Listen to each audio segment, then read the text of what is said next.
My phone screen didn't just light up, it convulsed on the cold marble like a dying animal. 155 missed calls. Not 10, not 20, but 155 in less than 60 minutes. You think that is a worry? No. That is the scent of pure fear. That is the panic of a man realizing I just tossed his golden key to fame into the freezing Chicago River. He texted me not to call fine. I made him homeless before he could even order appetizers.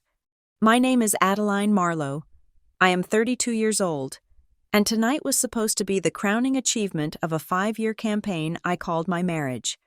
I stood before the floor-to-ceiling windows of our penthouse, a glass fortress perched high above the Gold Coast. Below me, Chicago was a grid of amber and white lights. Shivering under the assault of the wind coming off Lake Michigan, the reflection in the glass showed a woman who looked like she had everything under control. My walnut blonde hair was pulled back into a chignon so tight it felt surgical.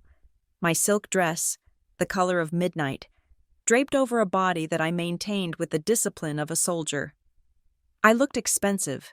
I looked composed. I looked like the perfect wife of a rising tech mogul. But the silence in the apartment was loud enough to burst my eardrums. It was 8:30 in the evening. The dinner I had prepared, a roasted duck with an orange glaze that had taken me 3 hours to perfect, was sitting on the dining table, slowly turning into a cold, greasy monument to wasted effort. The candles had burned down by an inch, their flames flickering nervously in the draft of the air conditioning. This was our 5th anniversary. 5 years since I merged my brand with Grant Sterling. 5 years since I took a charming but chaotic man and sculpted him into a CEO. Grant was late. Again. He had texted at 6 o'clock saying he was meeting investors. He always had meetings with investors. It was the perfect alibi because it was partially true. Grant was the face of Nebula Tech, but I was the spine. I knew his schedule better than he did because I was usually the one orchestrating it from the shadows. I knew there were no investors in town tonight. The Series B funding round had closed 2 weeks ago. We had raised $50 million. There was no one left to impress. So, who was he meeting? I turned away from the window and walked to the marble island in the kitchen. My phone sat there, black and silent. I picked up my wine glass of Pinot Noir that cost more than my father's first car and took a sip. It tasted like vinegar. My intuition, that sharp, jagged thing in my gut that made me one of the best brand strategists in the country, was screaming at me. It told me the narrative of this evening was wrong. The branding was off.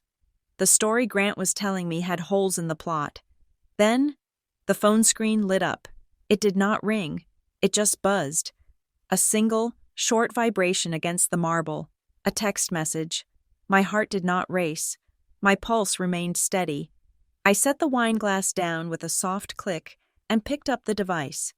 The preview message was displayed clearly on the lock screen. It was from Grant. Don't call me. I'll be late. You're not my property. I stared at the words. I read them once, then I read them again. I did not blink. Most women would have felt a surge of confusion. They might have thought, why is he angry I didn't call him? They might have felt the sting of the insult. Property, that is a heavy word, an ugly word. But I am not like most women. I am Adeline Marlowe. I dissect language for a living. I analyze intent.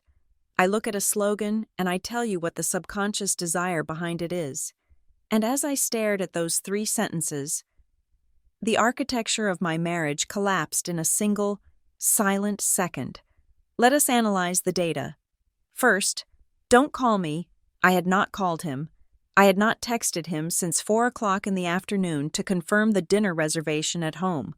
Why would he command me not to do something I was not doing? It implies he was reacting to a stimulus.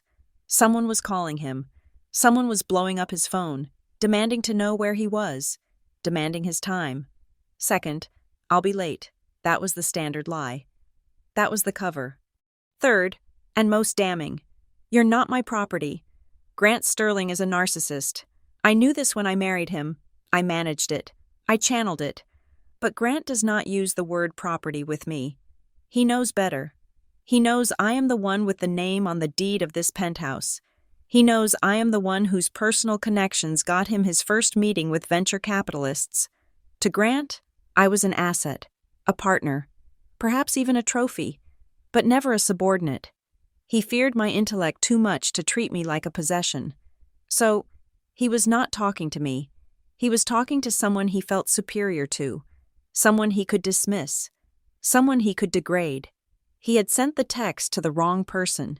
He meant to send it to the person who was harassing him, the person who was likely demanding he leave his investor meeting to be with them, a mistress, and not just a mistress, but a jealous, clingy one he was currently trying to manage, trying to push back so he could finish whatever he was doing, likely with her, before coming home to play the role of the devoted husband for his anniversary.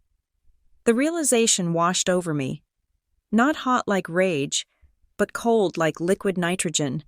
It froze everything. It froze the love I thought I had for him. It froze the memories of our wedding in Tuscany. It froze the plans I had made for the expansion of Nebula Tech next quarter. It was not just infidelity. Infidelity is common. Men like Grant treat sex like a handshake. It is just a transaction to them.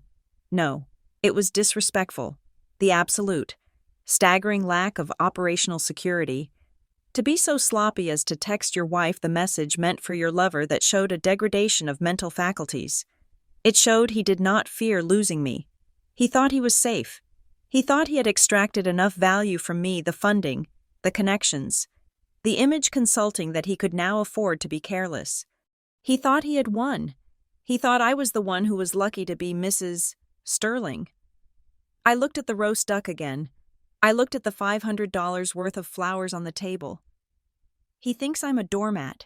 He thinks I am waiting here, pining for him, desperate for a crumb of his affection. My thumb hovered over the screen. I could call him, I could scream, I could demand an explanation, but that is what a victim does. That is what a woman who reacts does. I do not react. I execute. If he wants to treat me like a stranger, I will show him what it looks like when I'm no longer his ally. I typed a reply. My fingers were steady. I did not use an exclamation point. I did not use an emoji. I used the grammar of a termination letter. I'm not your wife anymore. Don't come home. I pressed send. The message was delivered instantly. I watched the little status indicator change from sent to read. He had his phone in his hand. He saw it. I did not wait for the typing bubbles to appear. I reached out and flipped the silent switch on the side of the phone. Then, I went into the settings and turned off the vibration. I placed the phone face down on the marble counter. The silence in the room changed texture. Before, it was the silence of waiting. Now, it was the silence of a fuse burning down. I walked out of the kitchen, my heels clicking sharply on the hardwood floor. I moved to the living room, past the Italian leather sofas and the grand piano that no one played. I stopped in front of the large abstract painting on the far wall. It was a chaotic swirl of grays and blacks, something Grant had bought to look sophisticated. I hated it, but I loved what was behind it. I reached behind the frame and pressed the hidden latch. The painting swung forward on silent hinges, revealing a wall safe. Grant knew about the safe in the master bedroom. That was where we kept the petty cash and his watches. He did not know about this one. This was my safety. This was the Adeline Marlowe survival kit. I keyed in the code. It was the date my father died. The only day in my life I swore I would never be helpless again. The heavy steel door clicked open. Inside, stacked neatly, were the pillars of my freedom. I reached in and pulled out a thick leather folder. Inside was the deed to the penthouse. I had bought this place 6 months before the wedding. Using the bonus from the rebrand of a massive pharmaceutical company, Grant had moved in, and he called it our home, but on paper. He was a guest who had just overstayed his welcome. Next to the deed were 3 external hard drives. They were small, sleek, and black. They looked innocuous. But inside those drives was the nuclear option. For 5 years, I had handled the sensitive side of Grant's business. When he needed to bribe a city official to get a permit for his server farm, I facilitated the transfer through shell companies. When he needed to bury a sexual harassment claim from a former assistant 3 years ago, I drafted the non-disclosure agreement and arranged the payoff. I kept copies of everything, every email, every bank transfer, every audio recording of his frantic late-night calls confessing to things that would put him in federal prison for 20 years. I kept them not because I planned to destroy him, but because I am a strategist. You always have an exit strategy. You always have leverage. I had hoped I would never have to use them. I had hoped they would gather dust until we were old and gray. But Grant had made his choice. He chose, "You're not my property." I took the hard drives and slipped them into my clutch. I took the deed. I took the passport I kept there under my maiden name. I closed the safe and swung the ugly painting back into place. I walked back to the kitchen. I felt light. It was a strange sensation. This lightness.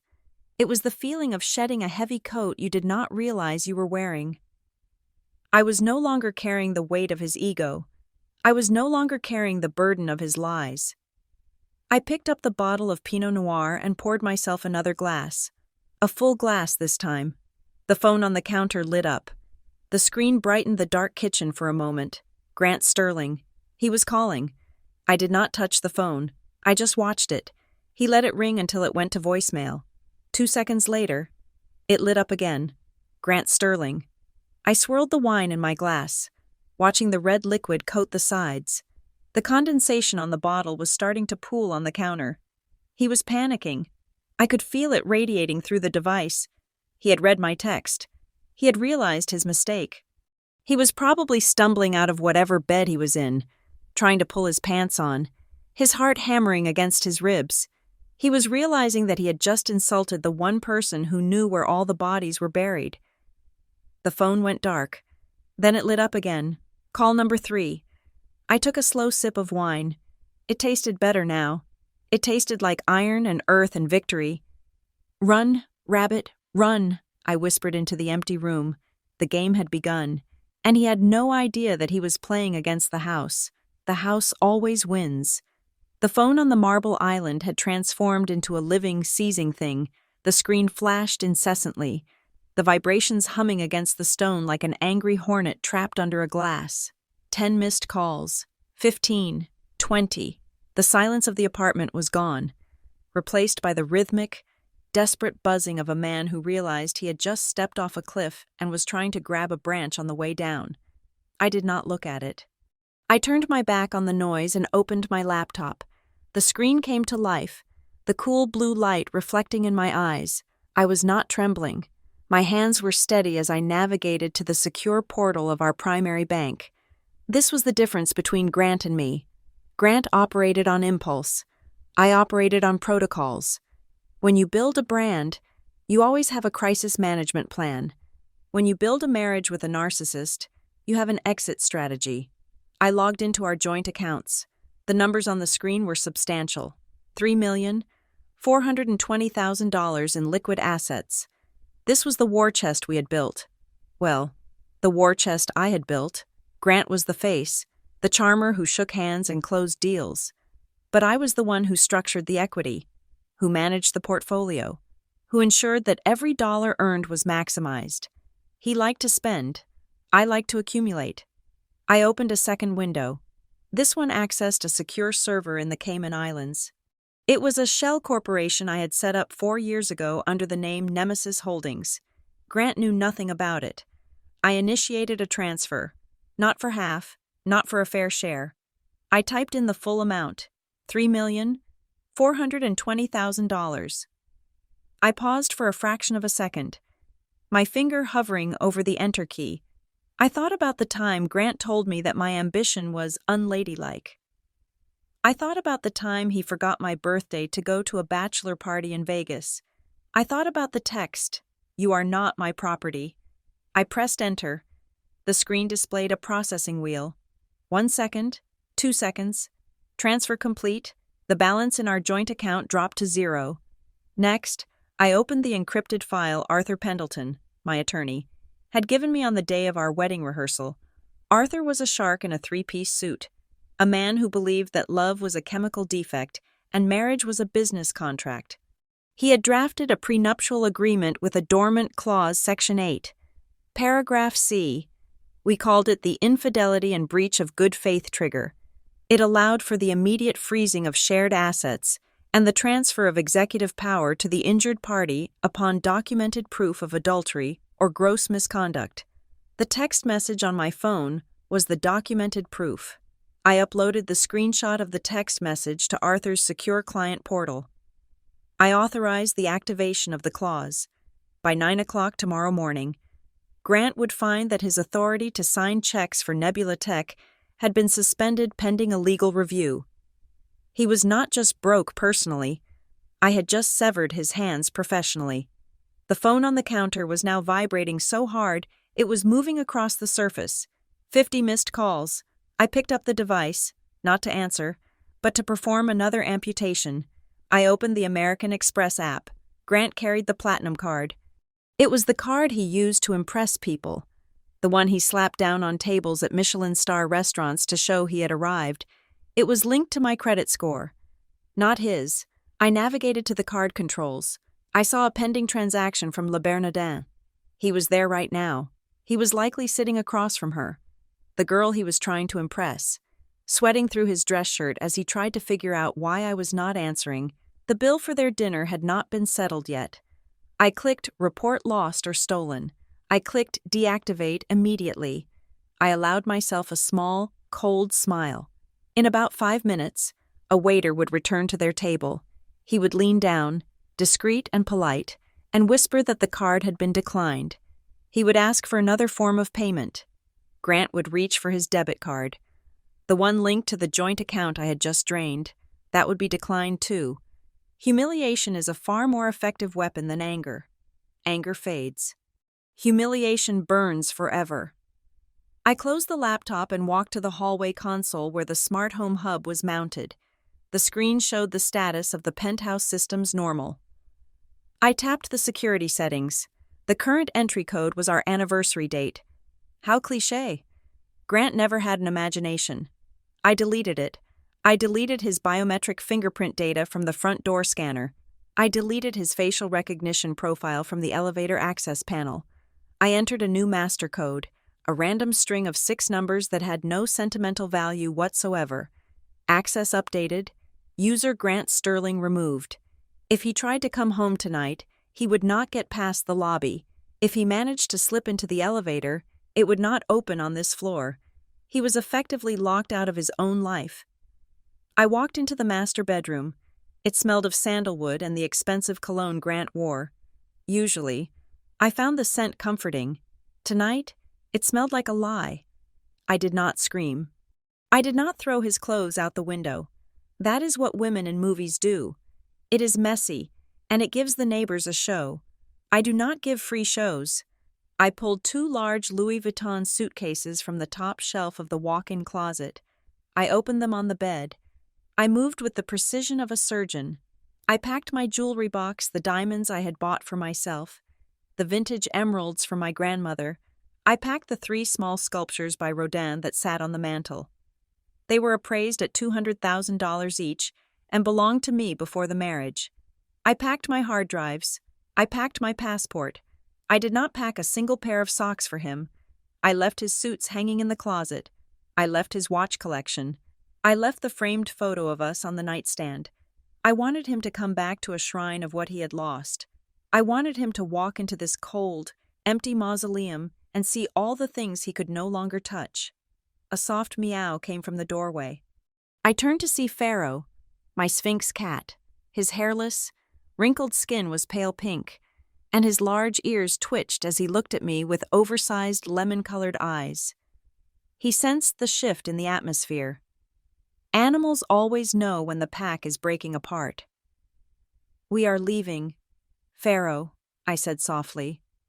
I went to the laundry room and retrieved his travel carrier. He did not fight me as I placed him inside. He curled up on the soft fleece lining, purring nervously. He was the only living thing in this apartment that was loyal to me. I carried the suitcases and the cat carrier to the foyer. The phone was still buzzing in the kitchen. I went back to retrieve it. I could not leave it behind. It was evidence. I looked at the screen. 100 missed calls. The notifications were stacking up like debris in a storm. The text messages had shifted tone, just as I predicted. Grant Addy. Pick up, please. It was a joke. A bad joke. Grant, you're overreacting. Pick up the damn phone. Grant, I'm coming home. We need to talk. Grant, why isn't the card working, Adeline? What did you do? Grant, I'm sorry. Baby, please. I'm panicked. Call me. Grant, you bitch. You locked the accounts. Are you insane? Grant, please. I love you. Don't do this. I read them with clinical detachment. The oscillation between aggression and victimhood was textbook. He was spiraling. He was losing control. And for a man like Grant, control was oxygen. Without it, he was suffocating. I pressed the intercom button on the wall that connected directly to the building's concierge and security desk. Mrs. Sterling. The voice of Henry, the night concierge, crackled through the speaker. He sounded surprised. I never called down this late. Henry, I said, my voice perfectly level, devoid of any tremor. I need to inform you of a security issue. Is everything all right, ma'am?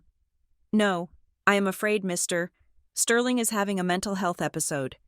He has been sending me threatening messages regarding physical violence. I have left the premises for my own safety. There was a stunned silence on the other end. Grant was the charming guy who tipped well at Christmas. This shattered that image instantly. Oh my God. Mrs. Sterling, do you need the police? Not yet, I said. But I need you to ensure he is not granted access to the building tonight. He is unstable.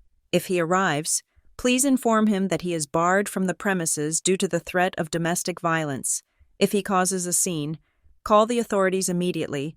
I am a majority shareholder in the building management company. Henry, I expect this to be handled with absolute discretion and firmness. Understood. Mrs. Sterling, absolute discretion. We won't let him up.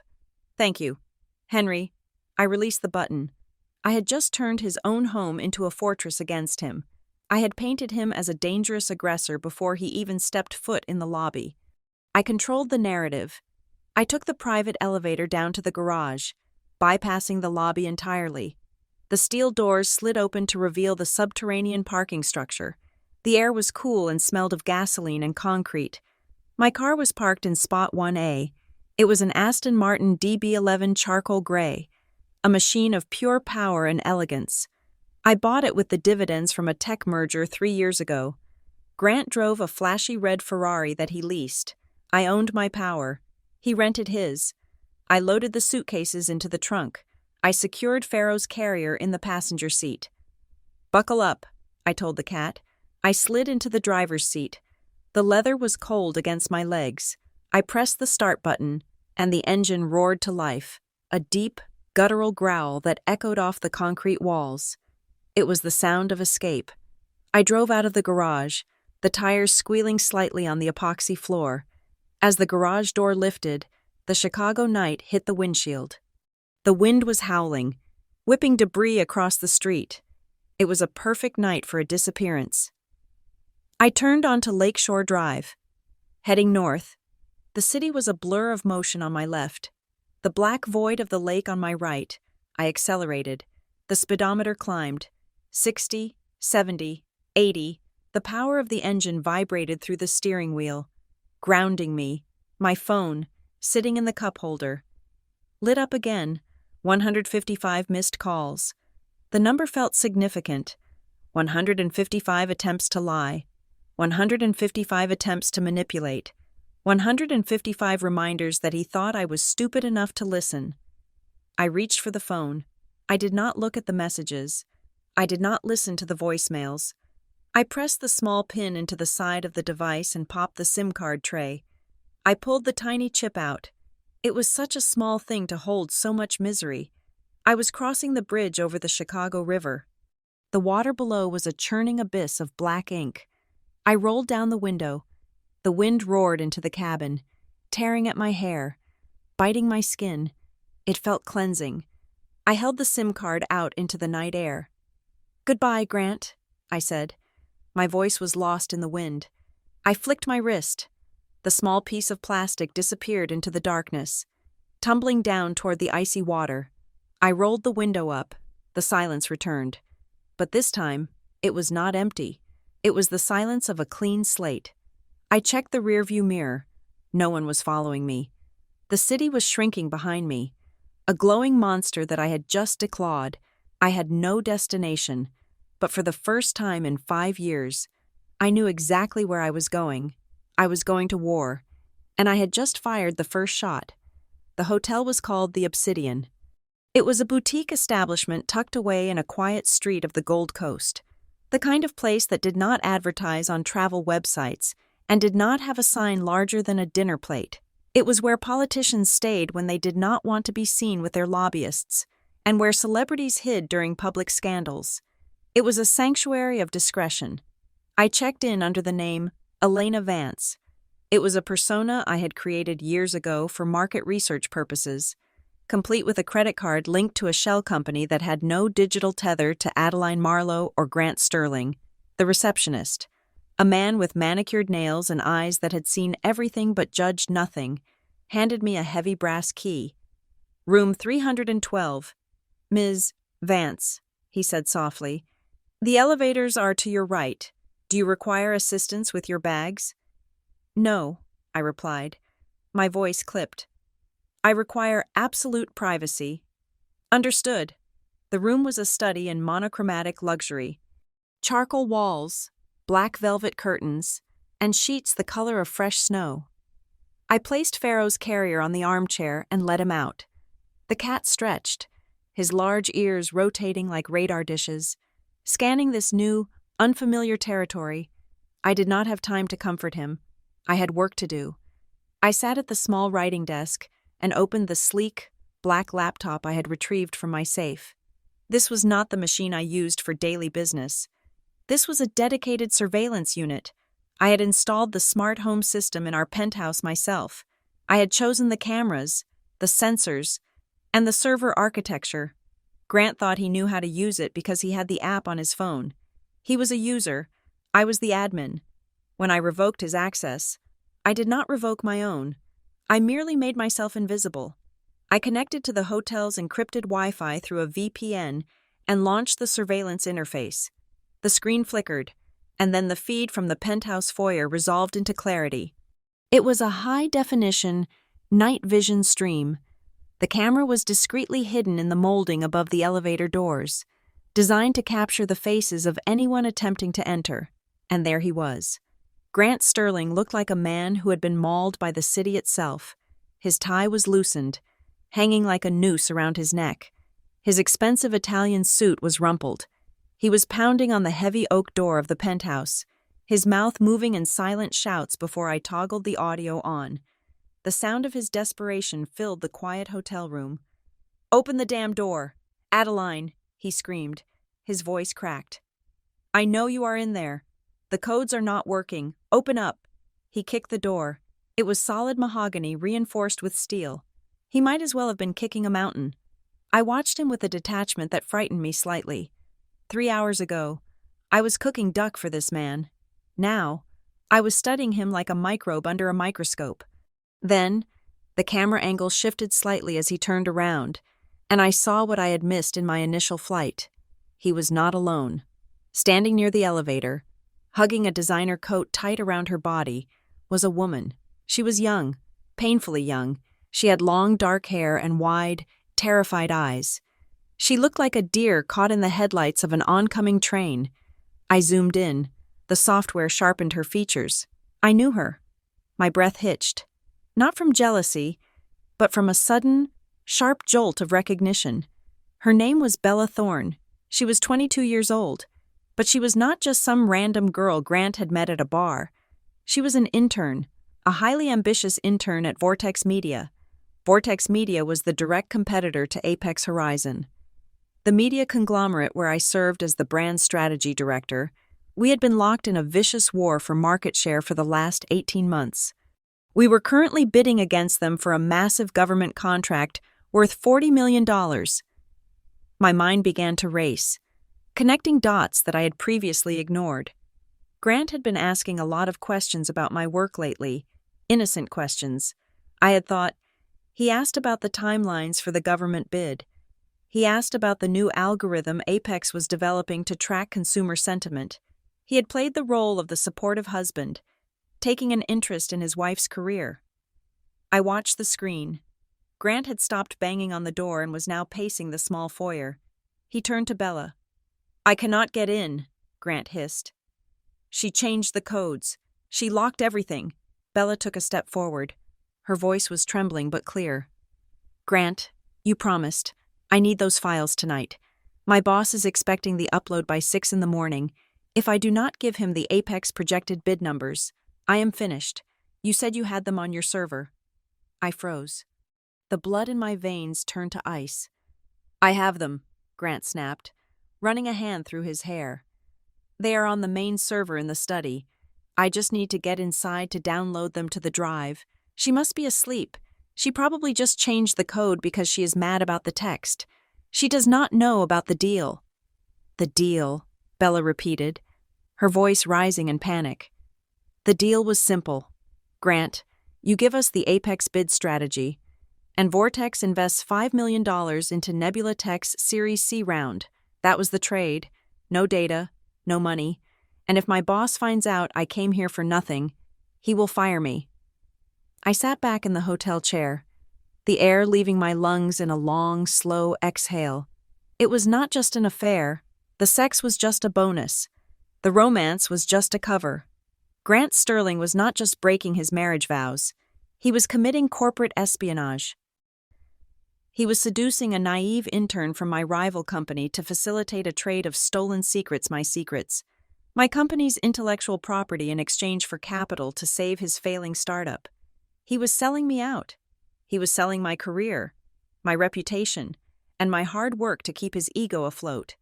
If Vortex Media got those bid numbers, Apex would lose the government contract.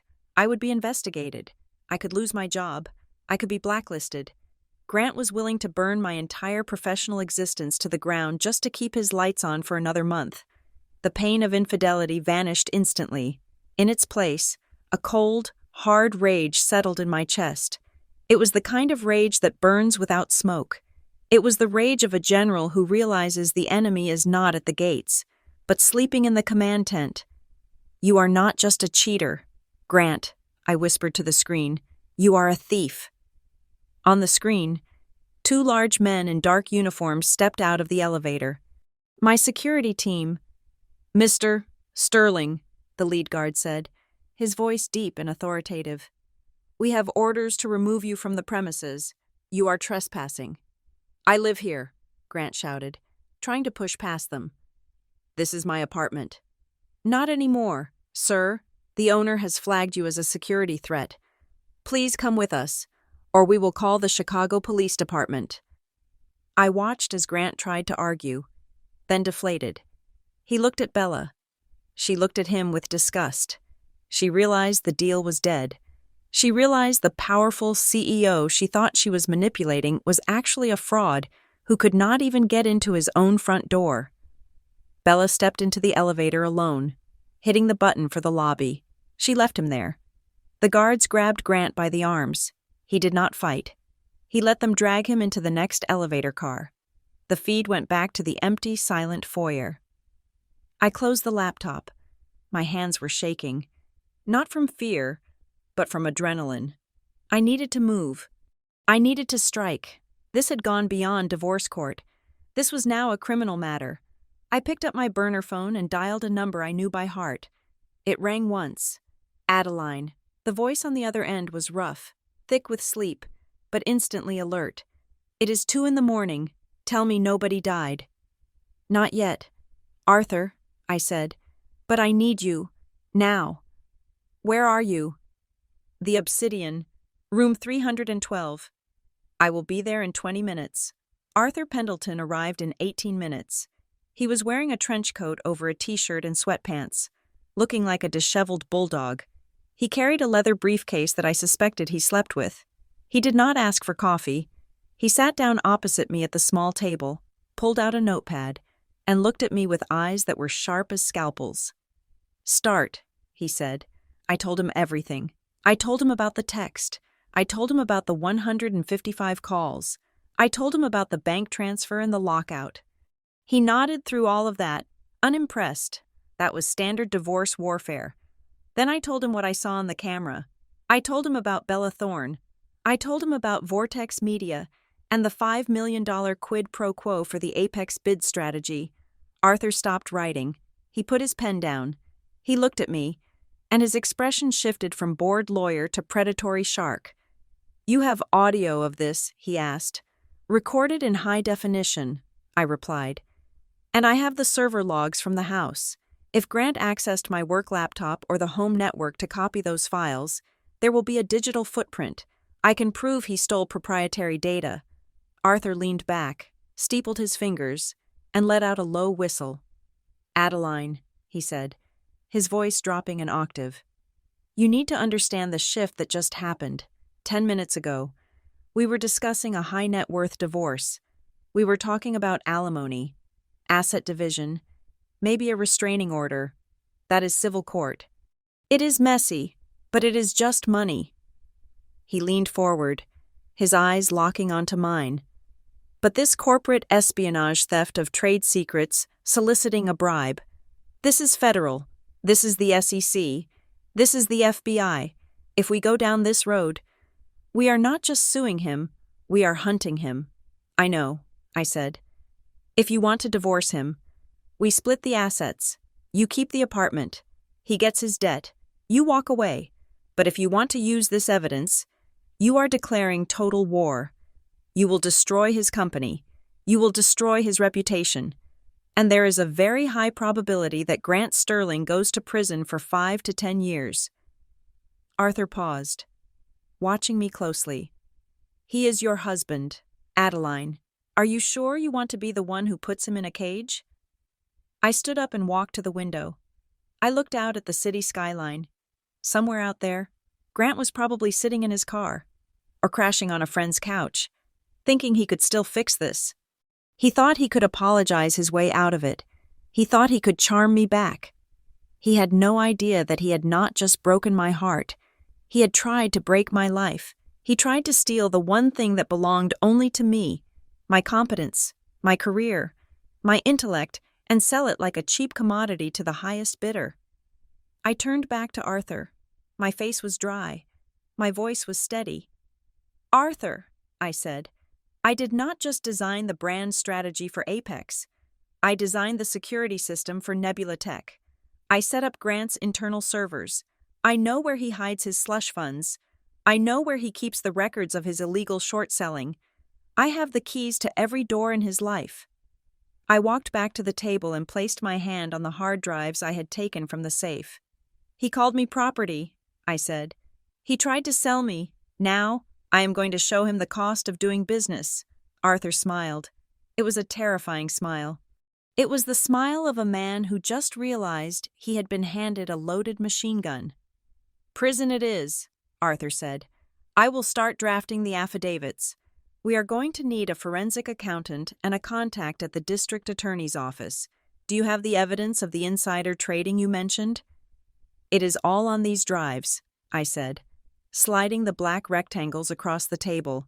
Detailed ledgers, emails he thought he deleted, audio recordings of him bragging about it to his broker. Arthur picked up the drives as if they were made of gold.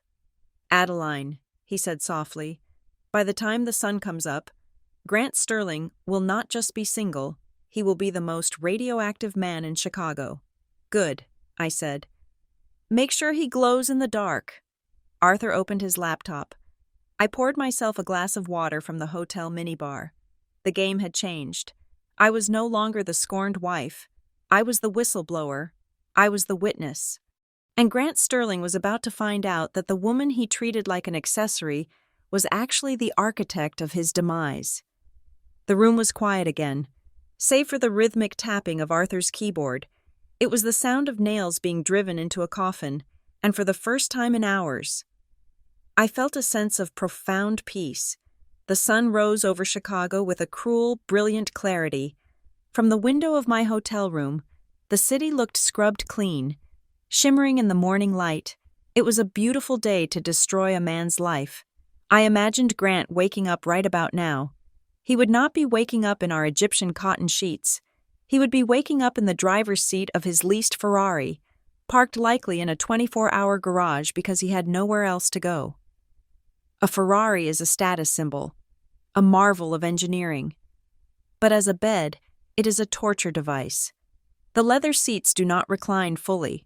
The engine block stays warm, but the cabin gets freezing cold in a Chicago autumn. He would have a crick in his neck. His breath would smell of stale whiskey and panic.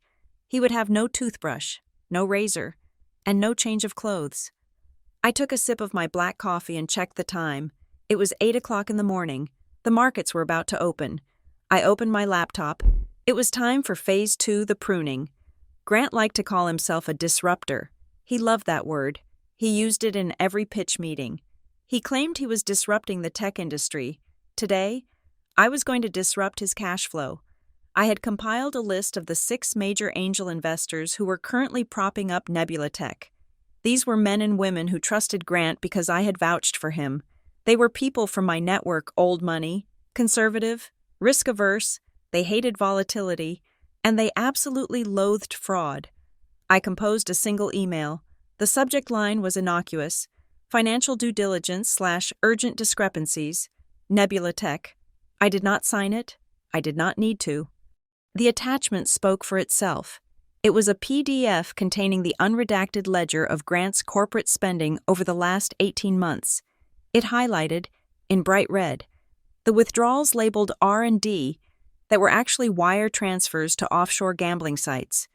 It showed the consulting fees paid to shell companies that did not exist.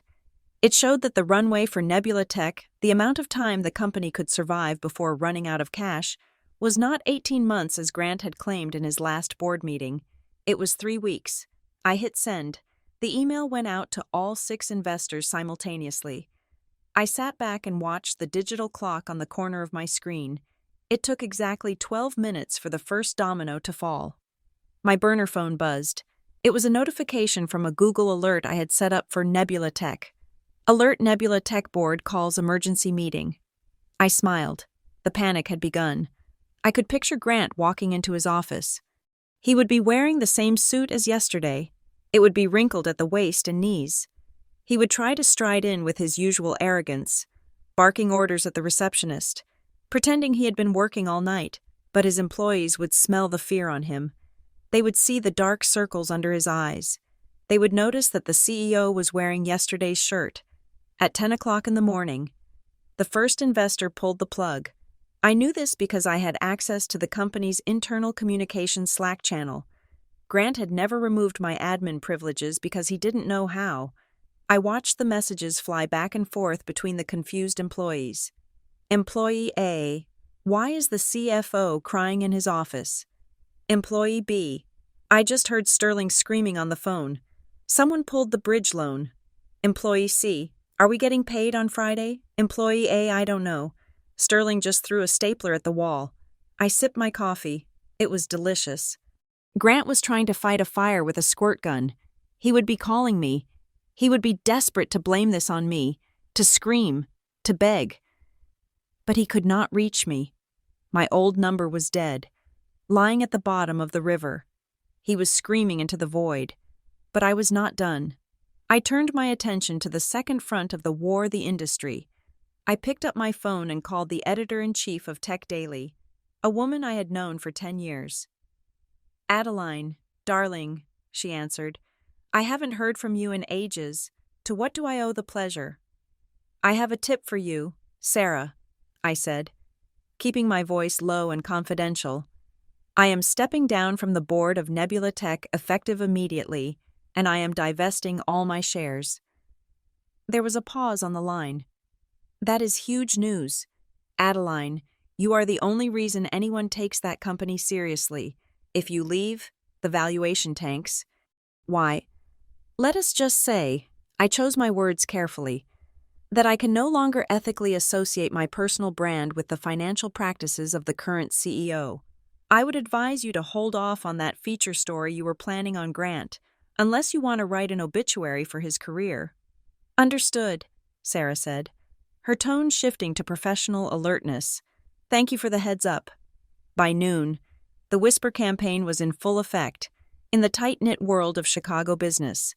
The word unethical is a death sentence. Phones stopped ringing at Nebula Tech. Vendors started demanding upfront payment. The invite to speak at the Innovation Summit next month, the one Grant was so proud of, was quietly rescinded via email.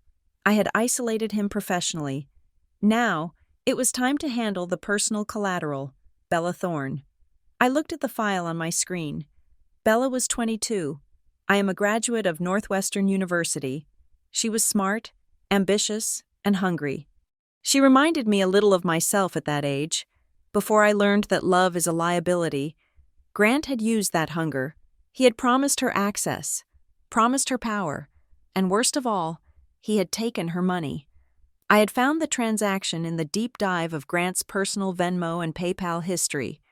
3 months ago, Bella had transferred $20,000 to Grant. The memo line read, "Investment, future equity, $20,000. To a man like Grant, that was a weekend in Vegas. To an intern like Bella, that was likely her entire life savings, or a student loan she had cashed out. Grant had not invested it. He had not given her equity. He had transferred it directly to a bookie in simplistic installments over 2 weeks. I printed the bank statement. I highlighted the incoming transfer from Bella and the outgoing transfers to Lucky Strike Sportsbook. I called a courier service. I need a priority delivery to the Vortex Media headquarters. I told the dispatcher, address it to Ms. Bella Thorne, personal and confidential. I imagined the moment she would open it. She was probably sitting at her desk right now, terrified, wondering why Grant wasn't answering her texts. She was wondering if she was going to get fired for the failed heist last night. She still thought Grant was a rich, powerful man who was just having a bad night. She still thought he loved her. The envelope would not contain a threatening note. It would contain only the bank statement and a single post-it note on which I had written, "He played you too." Here's the receipt. At 3 o'clock in the afternoon. My burner phone chimed with a notification from Instagram. I had created a dummy account to monitor the situation. I navigated to Grant's profile. He had cracked. Instead of staying silent, instead of consulting a lawyer, Grant had done what every narcissist does when cornered. He sought validation from the public. He had posted a photo of himself looking brooding and tragic, staring out of his office window which he was about to lose. The caption was a rambling, incoherent essay. They say behind every successful man is a woman, but what happens when that woman decides to take the success and leave the man behind? I came home yesterday to an empty house. My wife, Adeline, whom I have supported and loved for 5 years, has cleaned out our accounts and abandoned me without a word. No explanation, just cold-blooded theft. I am here fighting for my company, for my employees, while she runs off with my hard-earned money. It is sad when you realize the person you slept next to is a monster. I will rebuild. I always do. But let this be a warning to all men. Get a prenup. #betrayal, #heartbroken, #gold digger. I read it twice. It was pathetic. It was riddled with spelling errors. And it was a lie so transparent it was almost funny. The comments started rolling in. His bros were supportive, posting fist emojis and calling me names. But the industry people, the ones who mattered, were silent. They knew. They knew I was the money. They knew I was the brains. Grant claiming I was a gold digger was like a toddler claiming he built the house he lived in. I did not reply. I did not post a counter-statement. I did not like his post. I let his words hang there, festering. Silence is a vacuum. It pulls people in. By saying nothing, I forced everyone to wonder why I was silent. Was I guilty? Or was I so far above him that his accusations were beneath my notice? My silence made him look crazy. The more he posted, and he posted 3 more times in the next hour, each one more aggressive than the last, the more he looked like a man having a breakdown. Then, the notification I was waiting for appeared. A direct message request on the dummy account I had used to view Bella's profile earlier. It was from Bella Thorne, Bella Mrs. Sterling, I know this is a fake account. Please, I got the envelope. We need to talk. I waited 5 minutes before replying. Me. I am listening. Bella. I didn't know. I swear to God. I didn't know he gambled it. That was my grandmother's inheritance. He told me he was buying shares for me in a shell company so I could avoid conflict of interest policies at work. He told me we were partners. Me. You were never partners. Bella. You were a resource. Just like I was. Bella. He is posting lies about you. He is telling everyone you stole his money, but I see the statement. He stole mine. I want to kill him. Me don't kill him. Help me bury him. Legally. Bella. Tell me what to do. I leaned back in my chair. The mistress was no longer a threat. She was an asset. I had turned his weakness into my weapon. I stood up and walked to the closet. Hanging there, in a garment bag I had brought with me, was a dress. It was a gown of crushed velvet, a deep, blood-red burgundy. It was the dress I was supposed to wear to the Children's Hospital charity gala tonight. Grant was the chairman of the gala. It was the highlight of his social calendar. He was supposed to give the keynote speech. He was supposed to hand over the big check which came from our joint account. He lived for the applause. I picked up the phone and called the event organizer, a frantic woman named Linda who had likely seen Grant's Instagram meltdown and was currently hyperventilating. Linda, I said, my voice calm and soothing. It is Adeline. Adeline. Oh, thank God, she gasped. I have been trying to reach Grant all day. Is it true? Is he coming? We have 300 guests arriving in 4 hours. The press is here. If the chairman doesn't show up, Grant will not be attending. Linda, I said firmly, he is indisposed due to personal legal matters. Oh no. Oh, disaster. The donation, the speech. The donation is handled, I cut in.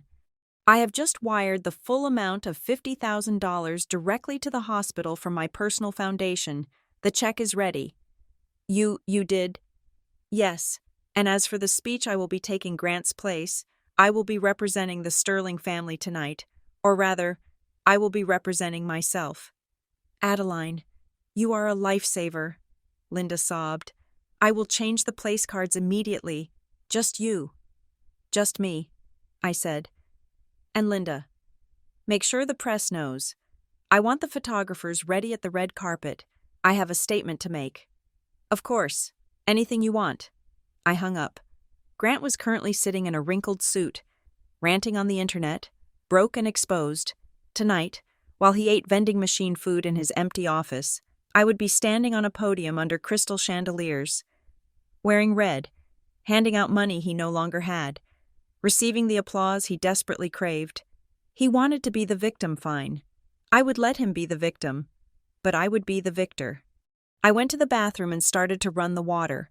I needed to look perfect. Tonight was not just a charity event, it was a coronation, and the king was dead. Long live the queen. The cafe was called the Blind Monk. It was tucked away in a shadowed alley of the West Loop. The kind of place that served coffee strong enough to wake the dead and had lighting dim enough to hide the living. I chose it because it was quiet. I sat in a booth at the back, my back to the wall, watching the door. Bella Thorne walked in at 10 o'clock in the morning. She looked nothing like the polished, confident professional I had seen on the security feed the night before.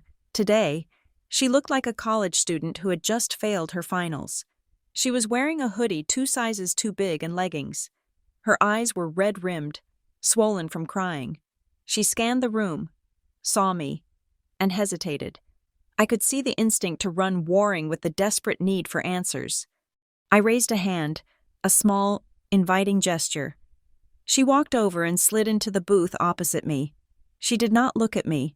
She looked at her hands, which were twisting a paper napkin into a tight white rope. I did not order anything, she whispered. Her voice was raspy. I ordered for you, I said, sliding a vanilla latte toward her. Drink. Sugar helps with the shock. She looked at the cup, then at me. Why are you doing this? I slept with your husband. I tried to steal your company's data. You should be suing me, not buying me coffee. I can do both, I said calmly. But right now, you are not my enemy, Bella. You are a witness, And judging by the dark circles under your eyes, you are also a victim. Tell me, when did you meet him?" Bella took a sip of the coffee, her hands shaking so much the foam rippled. 6 months ago, at the Tech Innovators Mixer. He was so charming. He told me I was brilliant. He listened to my ideas about algorithm optimization. "Grant is a mirror," I said. "He reflects back whatever you want to see. What did he tell you about me?" Bella flinched. She looked down at the table. "He said you were cold. He said you were married on paper only. He told me you lived in separate wings of the penthouse and that you had not been intimate in 3 years. He said you were just waiting for the right time to announce the divorce so it would not hurt the stock price." I laughed. It was a dry, humorless sound. "We do not have separate wings. We share a bed, or we did, until 2 nights ago. And as for being cold, I was the one ironing his shirts while he practiced his pitch speeches in the mirror. He lied to you, Bella, just like he lied to the bank, just like he lied to me." Bella put the cup down hard. "He told me he loved me. He said if I helped him get the Apex data, we could use the investment money to start fresh. He said he wanted to build an empire with me. He wanted to use you to save his own skin," I corrected. "He was drowning in debt, Bella. He needed that $5 million from Vortex not to build an empire, but to pay off bookies and cover the holes in his balance sheet before the auditors came. You were not a partner. You were a life raft." Bella covered her face with her hands. Her shoulders shook. I let her cry. I did not offer a tissue. Sometimes, you have to let the wound bleed before you can stitch it up. "There is someone else," Bella said suddenly, her voice muffled by her hands. I stiffened. "Another mistress." "No." Bella wiped her eyes and looked at me. "A woman, older.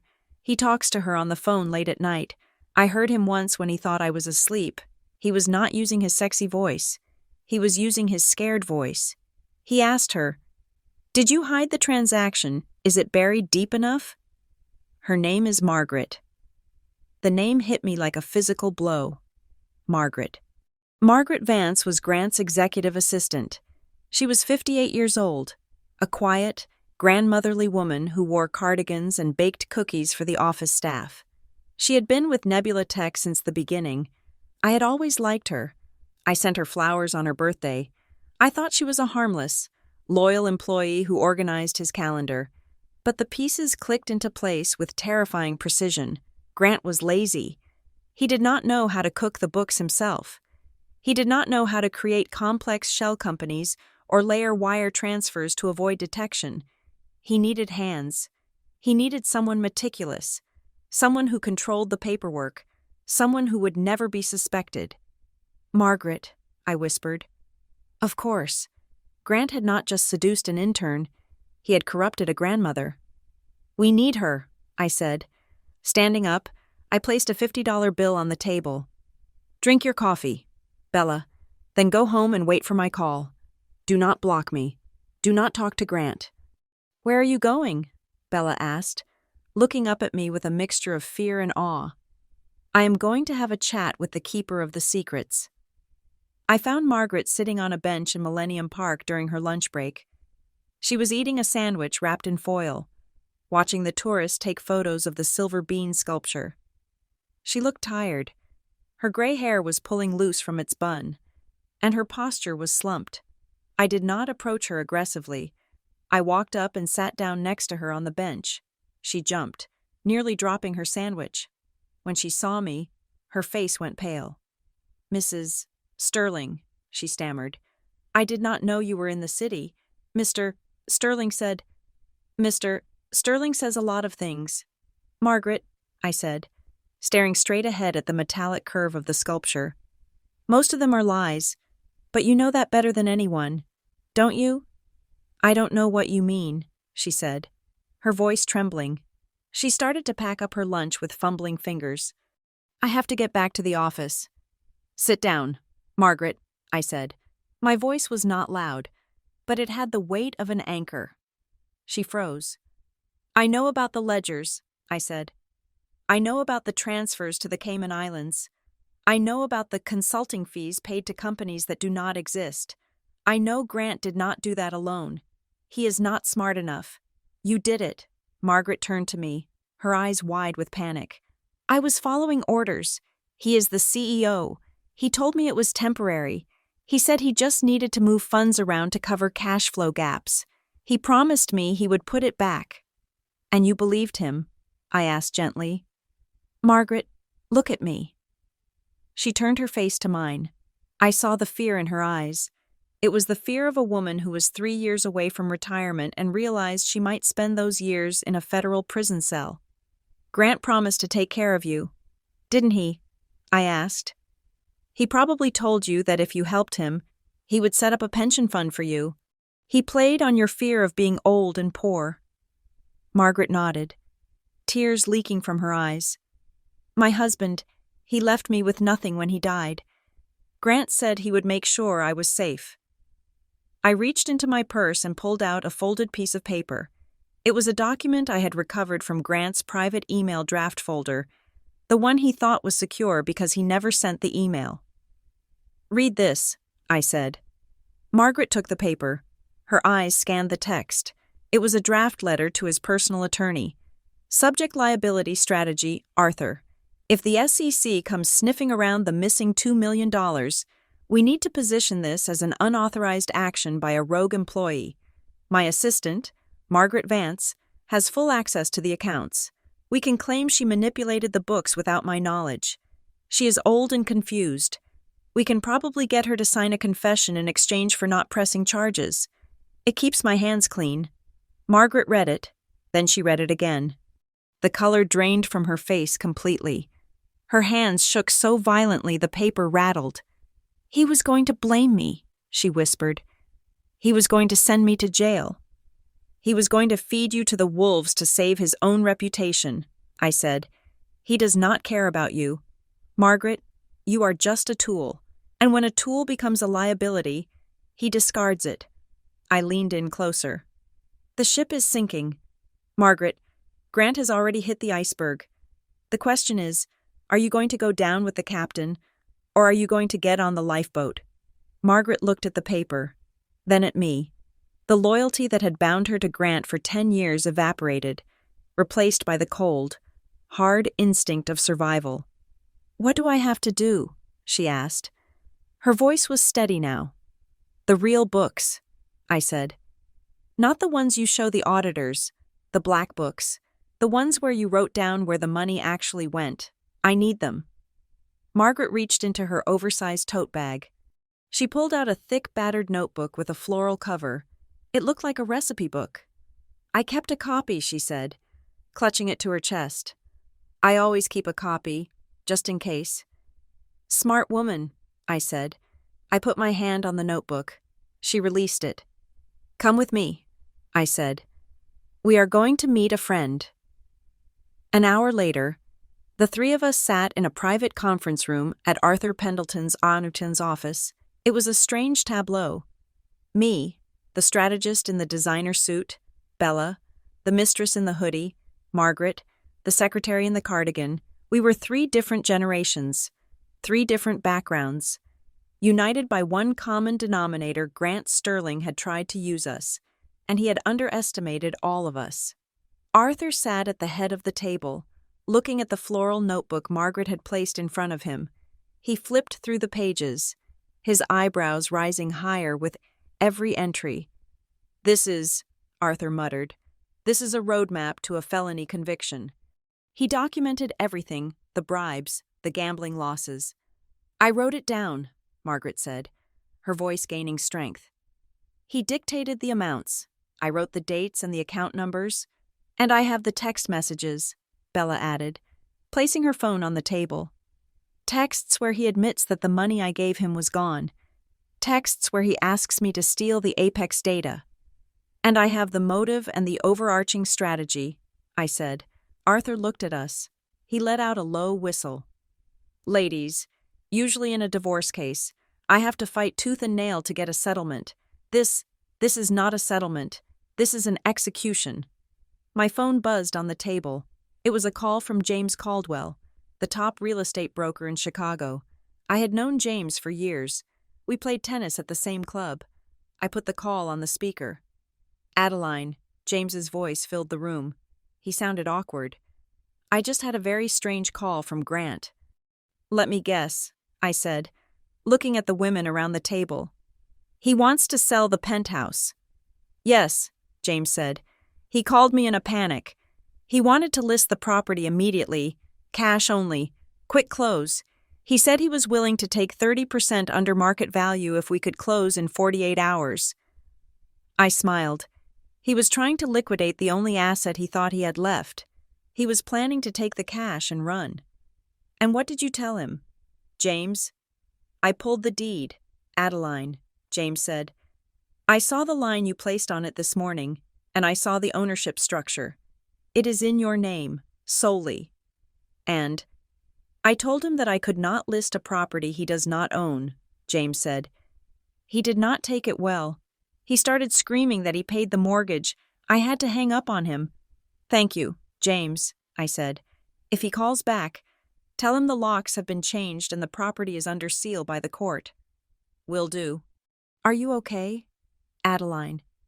I have never been better. James. I hung up. I looked at Bella and Margaret. He tried to sell the roof over his head, Bella said, shaking her head. He really thought he could just sell your house. He thinks the world belongs to him, I said. He is about to find out that he is just renting space in it. Grant was trapped. He had no money. He had no job. He had no home. And he had no idea that the 3 women he had lied to were currently sitting in a room together, stitching the net that would catch him. What now? Margaret asked. Now, I said, standing up and smoothing my skirt. We wait. We let him struggle. We let him sweat. And when he thinks he has found a way out, we close the door. We were the Furies, and we were just getting started. The gray sedan had been parked across the street from my hotel for 3 hours. It was a Ford Taurus, the kind of nondescript vehicle that screams private investigator to anyone who has actually watched a crime drama. Grant had hired someone. That meant he was desperate. He needed my signature. He could not sell the company. He could not sell the penthouse. And he could not access our liquid assets without me. I was the key to his handcuffs, and he was hunting me down to force me to turn it. I stood behind the heavy velvet curtains of my room at a new hotel, the Langham this time, having moved from the Obsidian the moment I secured the alliance with Bella and Margaret, and watched the investigator sip his lukewarm coffee. Grant had likely scraped together the last of his petty cash to hire this man. It was almost insulting.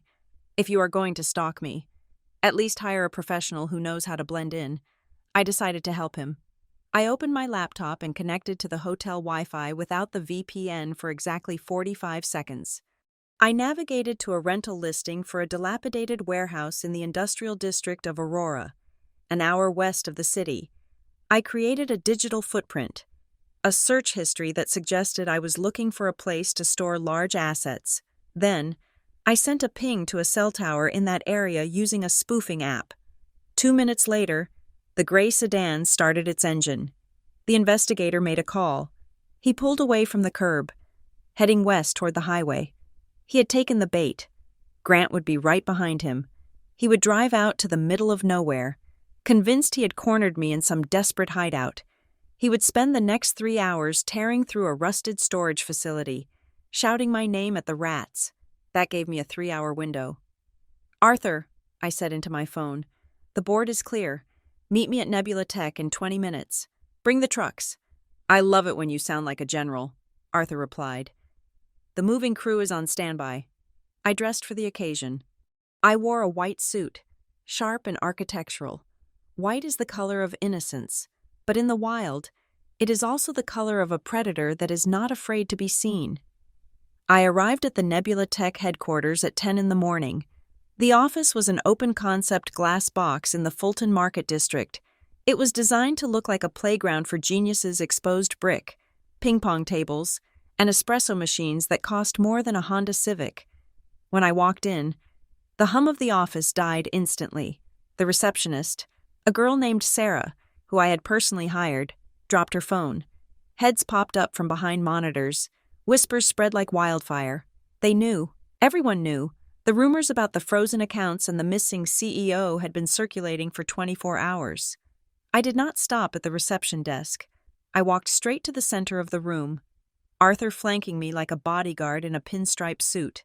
Behind us, 6 large men in blue coveralls marched in, pushing heavy dollies and carrying power drills.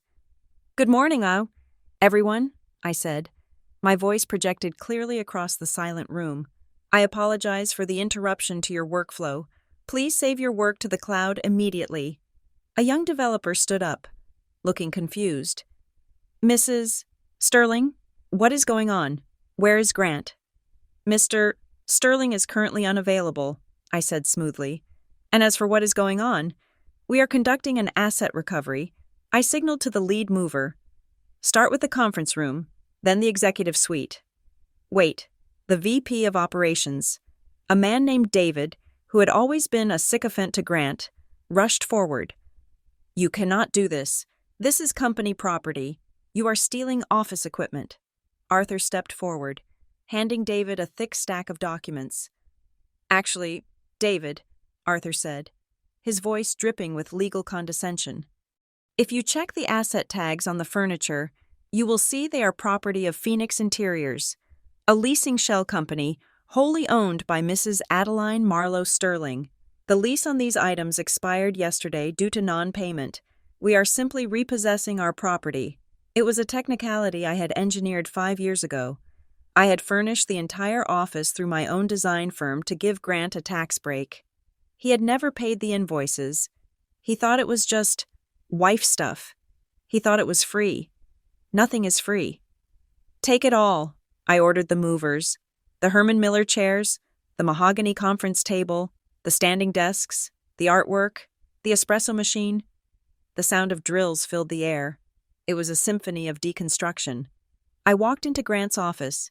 It was a shrine to his ego. Framed magazine covers of himself on the wall, a shelf full of awards he had bought, not earned.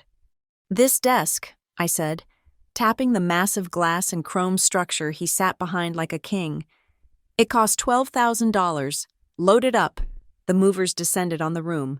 Within 20 minutes, Grant's office was empty. It was just a glass cage with a carpet.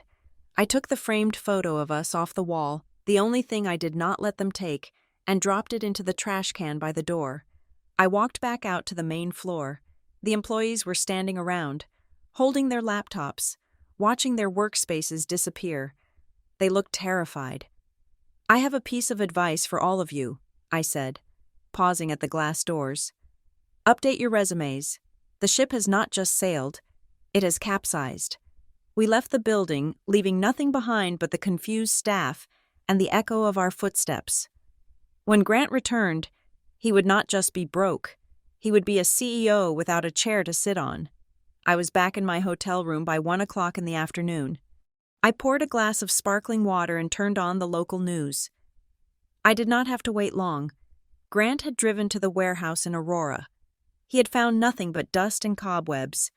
Furious, he had driven back to the city, only to find his office stripped bare. The humiliation must have been absolute. He had no safe harbor, no home, no office, no money. So, he did the only thing a man with no impulse control does. He went looking for a fight. He went to the Obsidian Hotel. He remembered the name from the charge on the credit card before I cut it off. He thought I was still there. My phone rang. It was Arthur. "He took the bait," Arthur said. "He is at the Obsidian, and he is putting on quite a show." "Tell me," I said, leaning back on the sofa. "He stormed the lobby. He demanded to see you. When the concierge refused to give him your room number because you are not there, he started throwing things. He threw a vase at the front desk. He screamed that you were kidnapping his life. The hotel security pinned him down until the police arrived. Is he in custody?" "Chicago PD just booked him. Disorderly conduct, destruction of property, and resisting arrest. He is in the holding cell at the 18th District. They will hold him for 24 hours to cool off." "Perfect," I said. "Did you give the duty sergeant the number?" "I did. I told them it is the only number his attorney provided for legal contact. He thinks he is calling his lawyer, but the call is routed to you. Thank you. Arthur. I waited. The sun began to set, casting long, bloody shadows across the city. I watched the lights of Chicago flicker on, one by one. I was calm. My heart rate was 60 beats per minute. I was not angry anymore. Anger is hot. This was something else. This was the cold satisfaction of balancing an equation. At 7 o'clock in the evening, my burner phone rang. The caller ID read, Cook County Department of Corrections. I let it ring 3 times. I wanted him to sweat. I wanted him to wonder if anyone was there. On the 4th ring, I picked up. This is a collect call from an inmate at the Cook County Jail. The automated voice droned. Press 1 to accept. I pressed 1. There was a click, a hiss of static, and then the sound of heavy breathing. Arthur, Grant's voice was ragged. He sounded like he had been crying. Arthur, get me out of here. You have to post bail. These people in this place are insane. Get me out. Hello? Grant? I said. The silence on the other end was deafening. It lasted for 5 seconds, 10 seconds. Adeline. He breathed my name like it was a curse. Adeline, you bitch. You did this. You set me up. I did not throw a vase in a hotel lobby, I said calmly. You did that all on your own. Where are my things? He screamed. The sound distorted over the phone line. I went to the office. It is empty. You took everything, my desk, my chairs. You crazy psycho. Repossessed, I corrected him. You really should pay your invoices. Grant, it is bad business practice to default on your vendors. I am going to kill you, he shouted. I am going to find you, and I am going to make you pay. I am the CEO of Nebula Tech. You cannot do this to me. I made you. You made nothing, I said. I built the stage you stood on. I bought the suit you wore. I wrote the lines you spoke. You were just the actor. Grant, and a bad one at that. Adeline, please. His voice cracked, shifting instantly from rage to begging, the narcissist's pivot. It was pathetic to witness. Baby, please, I am in jail. It smells like urine in here. I am scared. I am sorry. Okay, I am sorry about the girl. I am sorry about the text. It was a mistake. I was stressed. Just bail me out. We can talk. We can fix this. I love you. Do not leave me here. He was crying now. Ugly. Heaving sobs. He sounded like a child who had broken a toy and wanted his mother to fix it. I listened to him cry. I remembered the nights I had waited up for him. I remembered the lies. I remembered the way he looked at Bella on the security camera. Ready to sell my secrets for a quick buck. Are you done? I asked. He sniffled, choking back a sob. Adeline, come get me. I walked to the window. The city looked beautiful tonight. Do you remember the text? Grant? I asked softly. Don't call me. I didn't mean it. And do you remember the calls? I continued. 155 of them. You called me 155 times that night. I was worried about you. No, I said. You were worried about yourself. You were worried because you realized the ATM machine had walked out the door. Adeline. Those 155 missed calls were your last chance. Grant, I said. My voice was as cold and hard as the diamond I had left on the nightstand. You missed it. Wait, don't hang up. Adeline, do not hang up. I pulled the phone away from my ear. I could still hear his tiny, tinny voice screaming my name. I pressed the red button. The line went dead. I sat there for a moment, holding the silence in my hand. He was in a cage. I was in a 5-star hotel. He was alone. I was free. Grant Sterling had spent 5 years thinking he was the shark in the water. He had never bothered to check if he was actually swimming in a tank, and I had just drained the water. I turned off the phone and dropped it into my purse. I will have a busy day tomorrow. I had a board meeting to crash, but for tonight, I was going to order room service and sleep like a baby. The morning sun at Apex Horizon was filtered through UV protective glass, creating a sanitized, almost clinical atmosphere in my corner office. I was reviewing the quarterly brand projection for a pharmaceutical client, my pen hovering over a pie chart that looked suspiciously optimistic. I was calm. The chaos of the last 48 hours, the drained accounts, the raid on Nebula Tech, the jailhouse phone call felt miles away. Here, in my domain, the world was orderly, data went in, strategy came out, but chaos, I was learning, has a way of following you. At 10:30 in the morning, my assistant, a young man named Leo who was terrified easily, buzzed my intercom. "Mrs. Marlowe," his voice was a squeak of pure panic. "I am so sorry to disturb you, but there is a woman here. She is screaming. She says she is your mother-in-law." I sighed, placing my pen down on the desk. Evelyn Sterling. Of course. Grant had used his one phone call to scream at me, but he had undoubtedly used his second call bartered.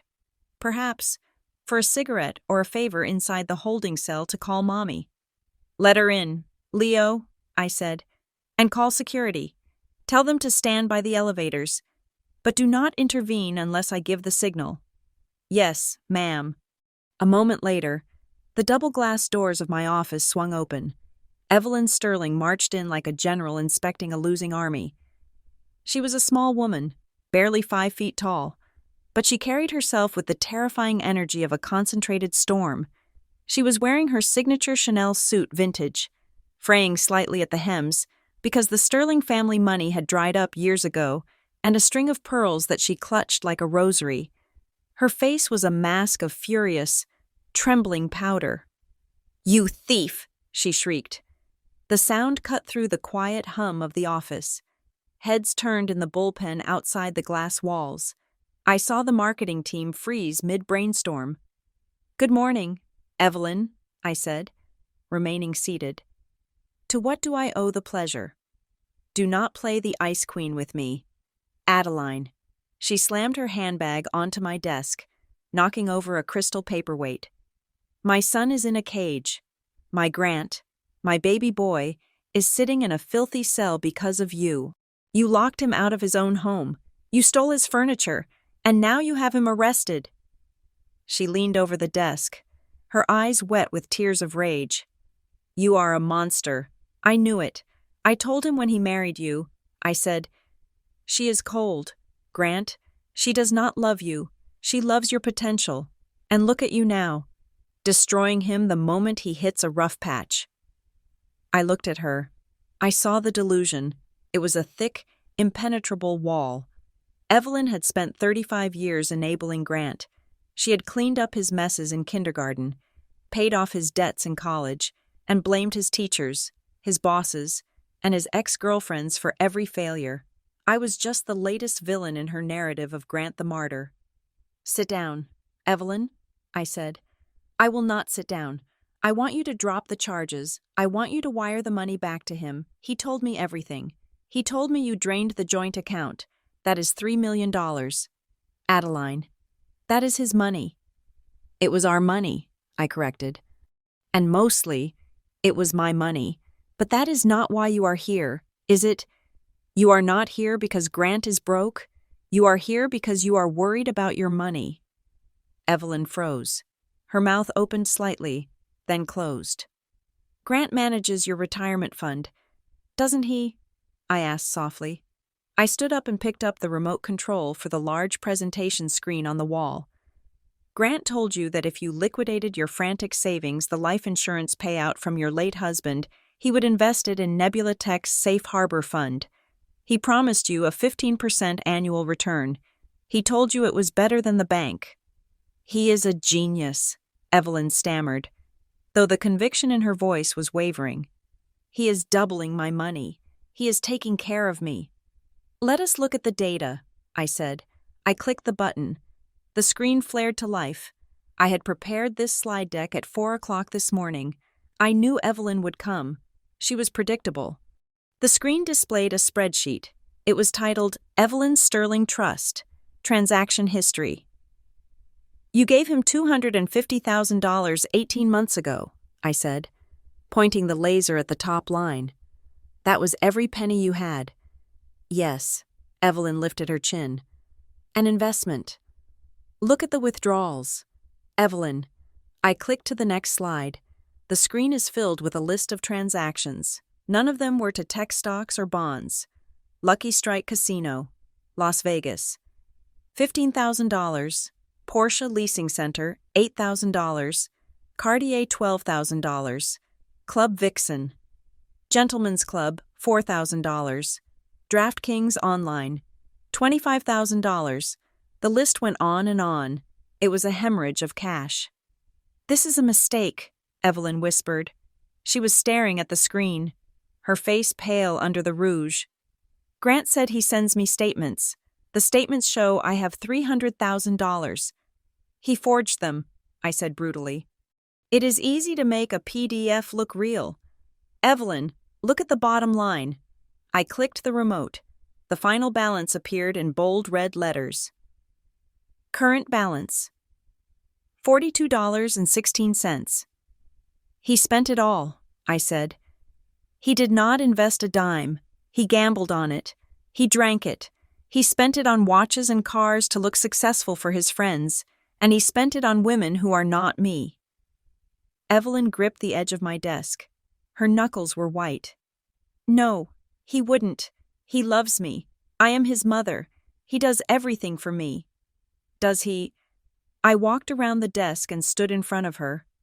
Evelyn, Grant does not love anyone. He consumes people. He consumed me. He consumed you. And when he is done, he spits us out. You are lying, she hissed, tears spilling over. You are just trying to turn me against him because you are bitter. You were always jealous of our bond. Jealous. I laughed. Evelyn, I pitied you. I still do. I pulled out my phone. But if the math does not convince you, perhaps his own words will. I opened the folder containing the screenshots Bella Thorne had sent me. I cast the image to the big screen. It was a text conversation between Grant and Bella. Dated 3 months ago. Grant, I need another $5,000. The bookie is breaking my legs. Bella, I don't have it. Grant, can't you ask your mom? You said she has a retirement fund. Grant, that well is dry. I already drained the old hag's account. She thinks she is sitting on a gold mine, but she is broke. LOL. Bella, that is mean. She is your mom. Grant, she is a suffocating leech. She calls me 5 times a day. I swear. If she doesn't kick the bucket soon, I'm going to lose my mind. At least the life insurance policy is still active. I checked. If she dies, I get another $100,000. Fingers crossed. The silence in the office was absolute. The air conditioning hummed, but it felt like the oxygen had been sucked out of the room. Evelyn stared at the words, old hag, suffocating leech, fingers crossed she dies. She read them over and over again. Her son, the boy she had worshipped, the boy she had protected from every consequence, the boy she had just screamed at me to defend. She made a sound. It was a low, animal whimper.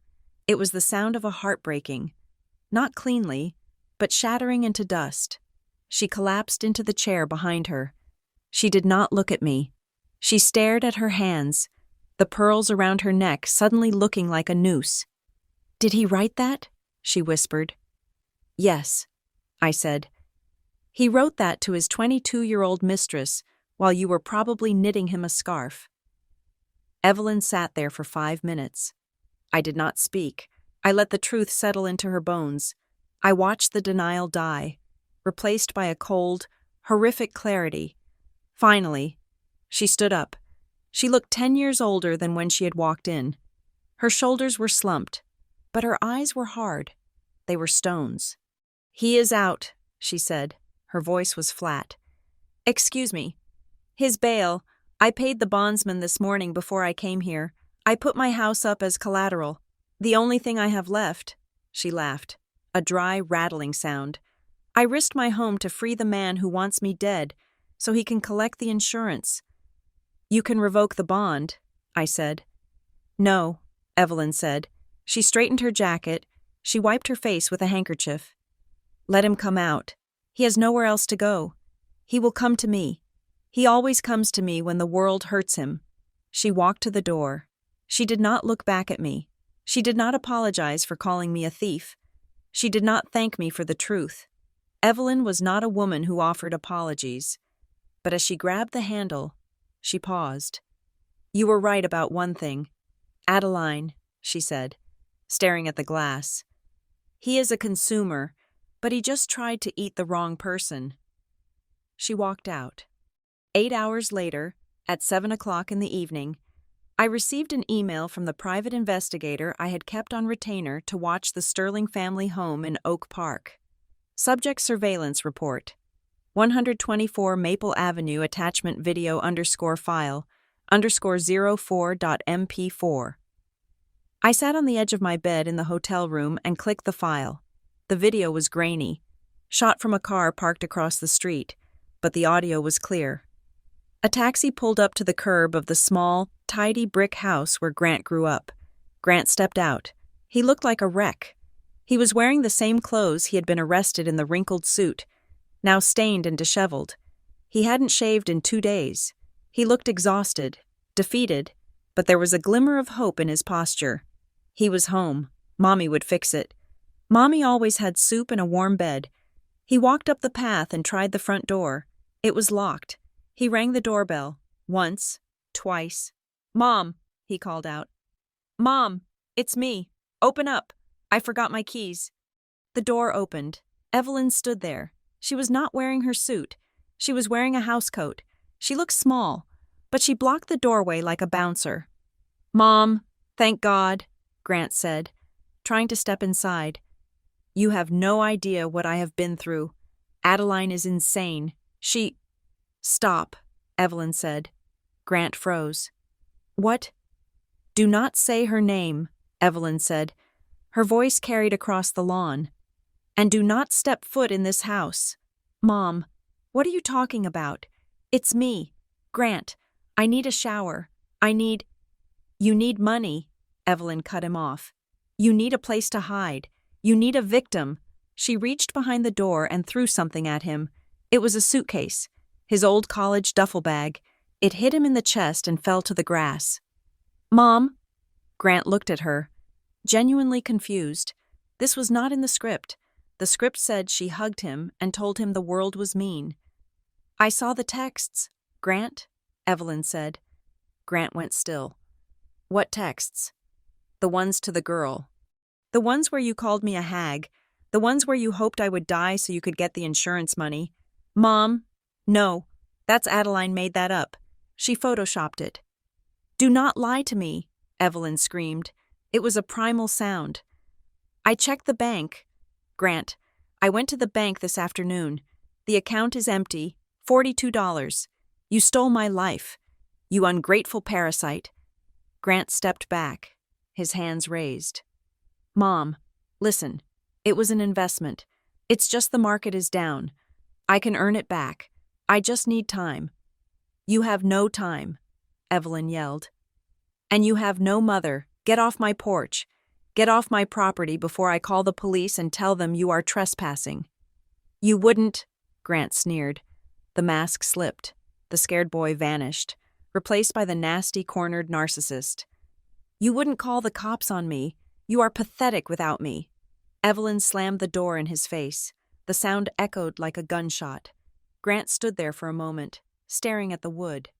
He banged on it with his fist. "Open the door, I have nowhere to go. Open the damn door." The porch light flicked off. The house went dark.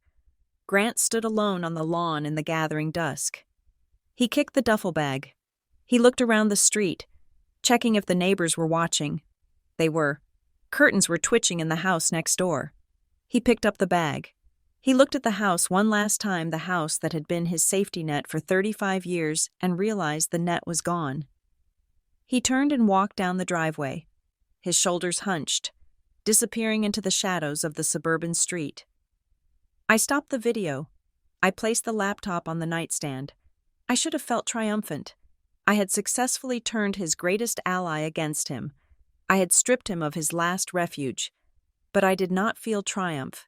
I felt a heavy, hollow sadness. I poured myself a glass of water.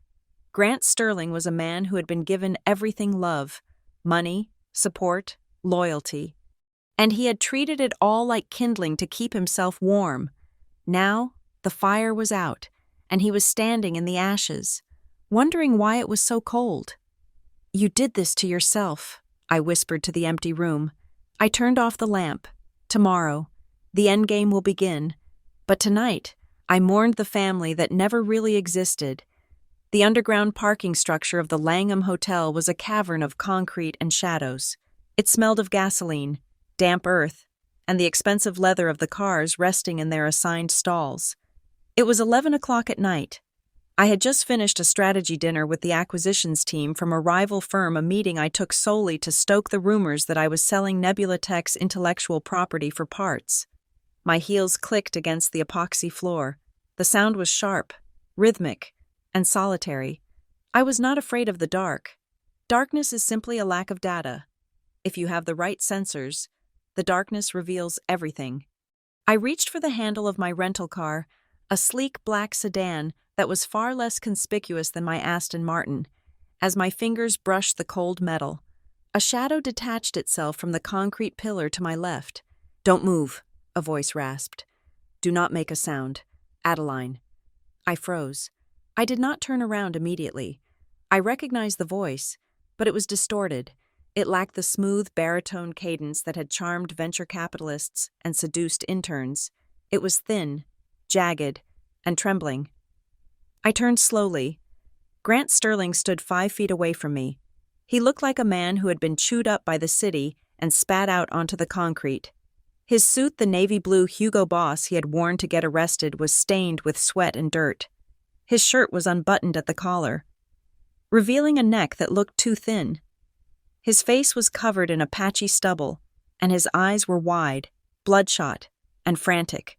They darted around the garage like trapped birds.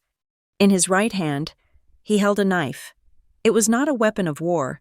It was a cheap, serrated steak knife with a black plastic handle, likely stolen from a diner or bought at a gas station. The tip was shaking violently because his hand was shaking. "Grant," I said. My voice was level. I did not raise my hands. "Put that down. You are embarrassing yourself." "Shut up," he hissed, stepping closer. He waved the knife in the air. "I am done listening to you. You took everything. You turned my mother against me. You turned my staff against me. You left me with nothing." "I left you with the consequences of your actions," I corrected him. "There is a difference."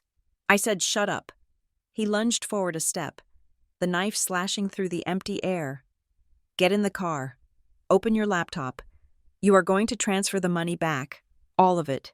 The $3 million. You are going to wire it to an account I give you, and then you are going to drive me to the airport." I looked at the knife, then up at his face. "And if I don't, then I will kill you," he said. But his voice cracked on the word kill. He did not want to kill me. He wanted to be saved. He was using a knife to demand a life raft. "I have nothing to lose. Adeline, do not push me." He was close enough now that I could smell him. He smelled of fear, that sour, acrid scent of adrenaline and unwashed skin. "Grant," I said softly, "look behind you." "I am not falling for that," he screamed. "You think I am stupid. You think I am." He never finished the sentence. A figure emerged from the shadows behind the pillar Grant had just vacated. It moved with a silence that was almost supernatural. Grant didn't hear a thing until the hand clamped down on his wrist. There was a sickening crack, not a bone breaking, but the sound of ligaments being forced beyond their limit. Grant shrieked.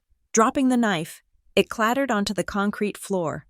In one fluid motion, the figure spun Grant around, kicked the back of his knees, and drove him face first into the hood of my car. "Secure," the man said. This was Kieran. He was 6 feet 4 inches of a former Navy SEAL. I had hired him 3 days ago. The moment I decided to go to war, he cost me $2,000 a day, and he was worth every penny. Grant was pinned against the metal, his cheek pressed into the cold hood. Kieran had his arm twisted behind his back at an angle that made me wince just looking at it. "Let me go!" Grant screamed, thrashing uselessly against Kieran's grip. You have no right. I am her husband. Ex-husband pending, Kieran muttered, tightening his grip. He looked at me. Do you want me to call the police, Mrs. Marlowe? Or do you want me to break his arm? I can make it look like an accident. I looked at Grant. He was gasping for air, snot running from his nose. His eyes squeezed shut in pain. He was pathetic. Sending him back to jail now would be too easy. It would be a mercy. He would be processed, given a public defender, and he would play the victim card to anyone who would listen. No, I needed him to be destroyed publicly. I needed him to destroy himself. Let him up, Kieran, I said. Kieran looked at me, surprised. Ma'am, he has a weapon. He has a steak knife, I said disdainfully, kicking the plastic object under the car with the toe of my shoe. Let him up, Kieran hesitated, then released the pressure. He stepped back but kept his body coiled, ready to strike again if Grant twitched. Grant slid off the hood of the car, massaging his shoulder. He looked at Kieran with terror, then at me with confusion. Why? He wheezed. Because I am not afraid of you, Grant, I said.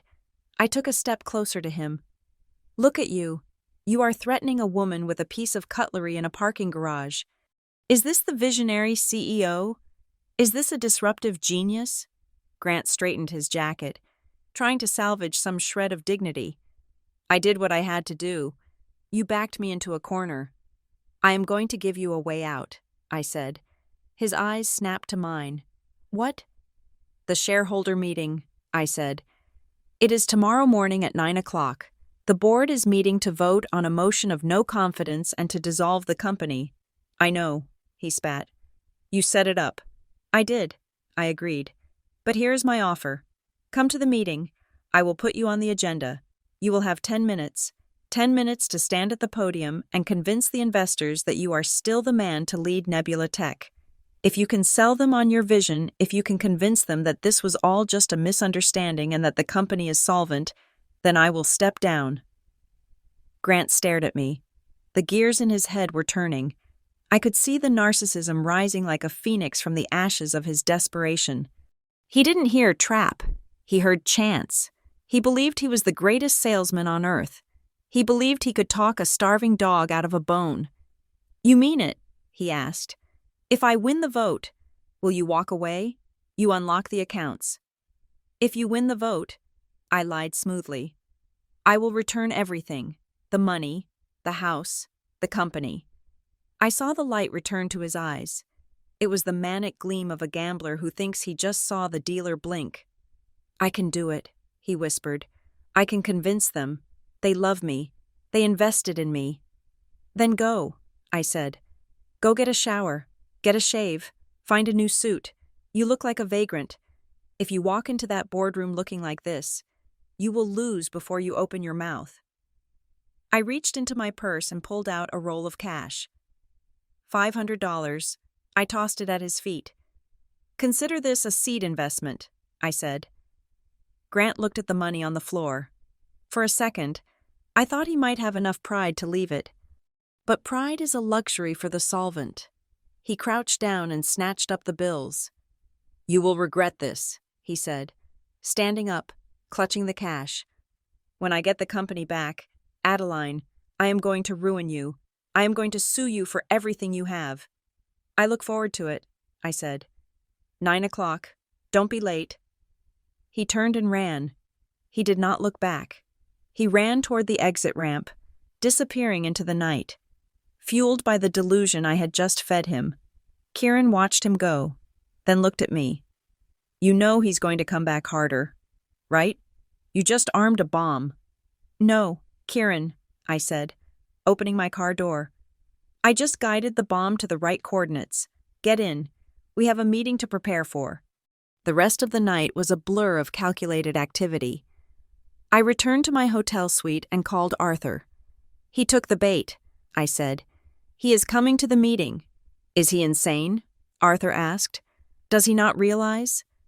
He realizes nothing except his own greatness, I said. Is the guest list confirmed? It is, Arthur said, his voice grim with satisfaction. I spoke with Special Agent Miller at the FBI field office. They will be there, unmarked cars in the garage, 4 agents in the room posing as junior analysts. The SEC representative will be there too.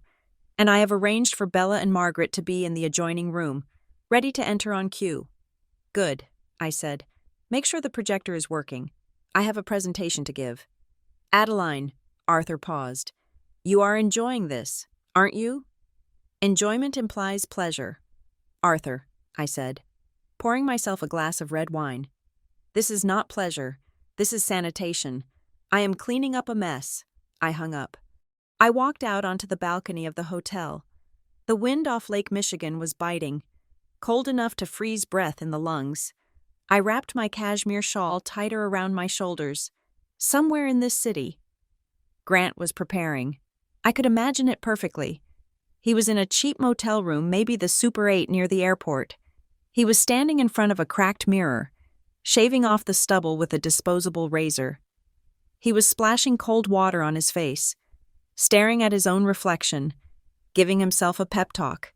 You are Grant Sterling, he was telling himself. You are a lion. She is just a woman. She is jealous. You are going to walk in there and own the room. You are going to dazzle them, just like you always do. He was probably rehearsing his speech right now, practicing his hand gestures, practicing that charming, boyish smile that used to make my knees weak. He was constructing a reality where he was the hero overcoming adversity, not the criminal facing justice. He had no idea that the room he was walking into was not a boardroom. It was an abattoir. He thought he was fighting for his company. He did not know he was fighting for his freedom. I took a sip of wine. The liquid was dark and rich. I looked down at the city lights. Millions of people down there. Millions of stories. And tomorrow, one of them will end. The confrontation in the garage had shaken me more than I let on. When he held that knife, I saw something in his eyes that wasn't there before. It wasn't just narcissism, it was empty, a void where a soul should be.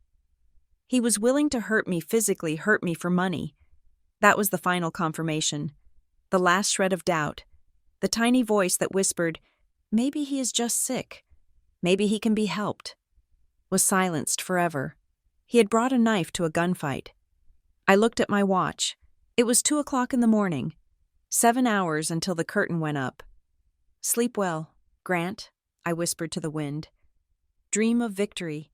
It will make waking up so much more painful. I went back inside and locked the balcony door. I checked the security bolt. I checked the chair I had wedged under the handle. Old habits from the last few days die hard. I lay down on the bed, but I did not sleep. I stared at the ceiling, playing the chess moves in my head. Queen to king's bishop. Checkmate in 1. Tomorrow, the world would see Grant Sterling for exactly what he was, and I would finally be able to exhale. The boardroom of Nebula Tech was a glass aquarium suspended in the sky. It was designed to intimidate. The table was a 20-foot slab of imported obsidian, sleek and black, reflecting the faces of the 12 men and women sitting around it. These were the sharks, the angel investors, the board members, the people who controlled the capital that kept Grant's heart beating. It was 9:00 in the morning. The air in the room was recycled and cold, smelling of stale coffee and expensive cologne. I sat at the far end of the table, not at the head. I was wearing a suit of charcoal gray, sharp enough to cut glass. Arthur Pendleton sat to my right, his briefcase resting on the table like a loaded weapon.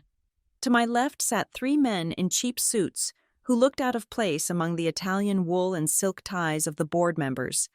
I had introduced them as junior analysts from my audit team. The board did not look closely at them. If they had, they might have noticed the earpieces coiling down their necks and the bulges of service weapons under their jackets. The room was murmuring with tension. The investors were unhappy. They had received my anonymous email. They had seen the rumors. They wanted blood. "Where is he?" demanded Marcus Thorne, the lead investor, a man with a face like a bulldog and a temper to match. "It is 5 minutes past the hour. If Sterling does not show up in 60 seconds, I am moving to dissolve the board immediately." "He will be here," I said quietly. My voice was calm, anchoring the room. He has a lot to prepare. At exactly 6 minutes past 9, the double doors swung open. Grant Sterling walked in. I had to give him credit. He had used the $500 well. He was clean-shaven. He was wearing a fresh white shirt and a navy blazer that fit him reasonably well, likely bought off the rack at a department store an hour ago. He walked with a bounce in his step, his chin high, his eyes sweeping the room with that trademark electric charisma that had fooled us all for years. He looked like a winner. He looked like a CEO who had just closed the deal of the century, not a man who had slept in a car 2 nights ago. "Gentlemen, ladies," Grant said, his voice booming. He walked to the head of the table, placing his hands on the leather chair that used to be his throne.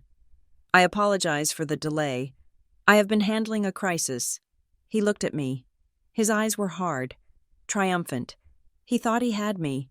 He thought the deal in the parking garage was real. He thought I was going to let him win. "Sit down, Grant," Marcus growled. "Explain, now. Where is the money?" Grant smiled. It was a dazzling practice smile. "The money is safe, Marcus." Grant lied effortlessly. "The rumors of our insolvency are just that, rumors. Malicious gossip spread by competitors who are terrified of our Q4 product launch." He began to pace. He was in his element. He was storytelling. "I know you have received disturbing emails," Grant continued, gesturing broadly. "I know you have seen reports of locked accounts and missing assets. Let me be clear, this is a coordinated attack, but it is not from a competitor. It is closer to home." He turned and pointed a finger directly at me. "My wife, Adeline Marlowe, is currently going through a severe mental health episode," Grant said. His voice dropped to a tone of deep, sorrowful concern. "She has been under immense pressure. She has become paranoid. She has locked our accounts in a fit of hysteria. She is trying to sabotage this company to hurt me because I asked for a divorce." The room went silent. The investors looked at me, then back at Grant. It was a good lie. It played into the trope of the emotional, unstable woman. "I am working with doctors to get her the help she needs," Grant pressed on, sensing he had their attention. "But in the meantime, I need your support. I need an emergency injection of capital $2 million to stabilize operations while I untangle the mess she has made. If you stand by me now, I promise you, when the dust settles, Nebula Tech will be stronger than ever." He paused for effect, looking each board member in the eye. "Do not let a domestic tragedy destroy a billion-dollar vision." Grant concluded, "Trust me, I have never let you down before." For a moment, it seemed to work. Marcus Thorne looked at me with suspicion. The narrative was shifting. Grant was winning. Grant looked at me, a smirk touching the corner of his lips. "I told you," his eyes said. "I can sell anything." I did not speak. I did not defend myself. I did not call him a liar. I simply reached out and pressed the spacebar on the laptop connected to the room's main projector system. The massive screen behind Grant, which had been blank, suddenly flared to life. It was not a slide deck. It was a video file. The audio boomed through the room's surround sound system. "These people are idiots." Grant's voice filled the room. It was crystal clear. On the screen, a video played. It was recorded from the hidden camera in his office, the one I had installed inside the smoke detector 3 years ago. Grant was sitting at his desk, feet up, holding a glass of scotch. He was talking on the phone. "Marcus Thorne." The video Grant laughed. "The guy is a fat cow waiting to be milked. He doesn't understand the tech. I could sell him a bridge to nowhere, and he would thank me for the toll booth. I just need to keep him happy until the IPO, and then I am dumping the stock and moving to Ibiza." In the boardroom, the real Grant froze. The color drained from his face so fast, it looked like the blood had been sucked out of him by a vacuum. Marcus Thorne turned purple. He slowly stood up. I let the video play. "And the audit video," Grant continued. "Don't worry about it. Margaret cooks the books better than she cooks lasagna. We hide the losses in the R&D shell companies. If anyone asks, it's proprietary research costs. By the time they figure it out, the money will be in the Caymans." "Turn it off," Grant screamed. He lunged for the laptop. That is a deep fake. That is she made it up. Arthur Pendleton stood up and blocked Grant's path. Arthur was not a large man, but he held a court order in his hand like a shield. "Sit down, Mr. Sterling," Arthur said. "We are not finished." I pressed the next key. The side door of the conference room opened. Margaret Vance walked in. She was carrying a cardboard box. It was heavy. She walked past Grant without looking at him. She walked to the center of the obsidian table and dropped the box. Thud. She reached in and pulled out the floral-covered notebook. "These are the real ledgers," Margaret said to the room. Her voice was shaking, but it was audible. "I kept them for 5 years. Every bribe, every gambling debt paid with company funds, every dollar he stole from the employee pension fund." "Margaret," Grant gasped. I trusted you." "You tried to frame me," Margaret said, finally looking at him. Her eyes were full of tears, but also full of hate. "You were going to send me to prison to save yourself. I am just returning the favor." "This is a conspiracy," Grant shouted, looking wildly around the room. "They are working together. They are lying." The side door opened again. Bella Thorne walked in. She was wearing a black dress. She looked young, but she did not look naive anymore. She held up her phone. "I have the text messages." "Grant," Bella said. "The ones where you asked me to steal the bid data from Apex Horizon. The ones where you admitted to gambling away my $20,000. She walked over and placed a stack of printed screenshots in front of Marcus Thorne. "He is not a visionary," Bella said to the investors. "He is a con artist, and he is broke." Grant backed away until he hit the whiteboard. He was cornered. The investors were on their feet now, shouting, demanding answers.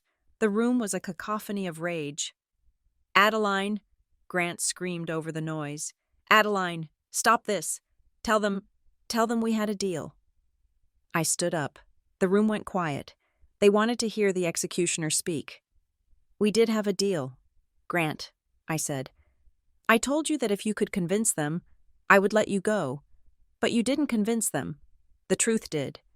I looked at the 3 men in cheap suits sitting to my left. "Gentlemen," I said, "he is all yours." The 3 junior analysts stood up.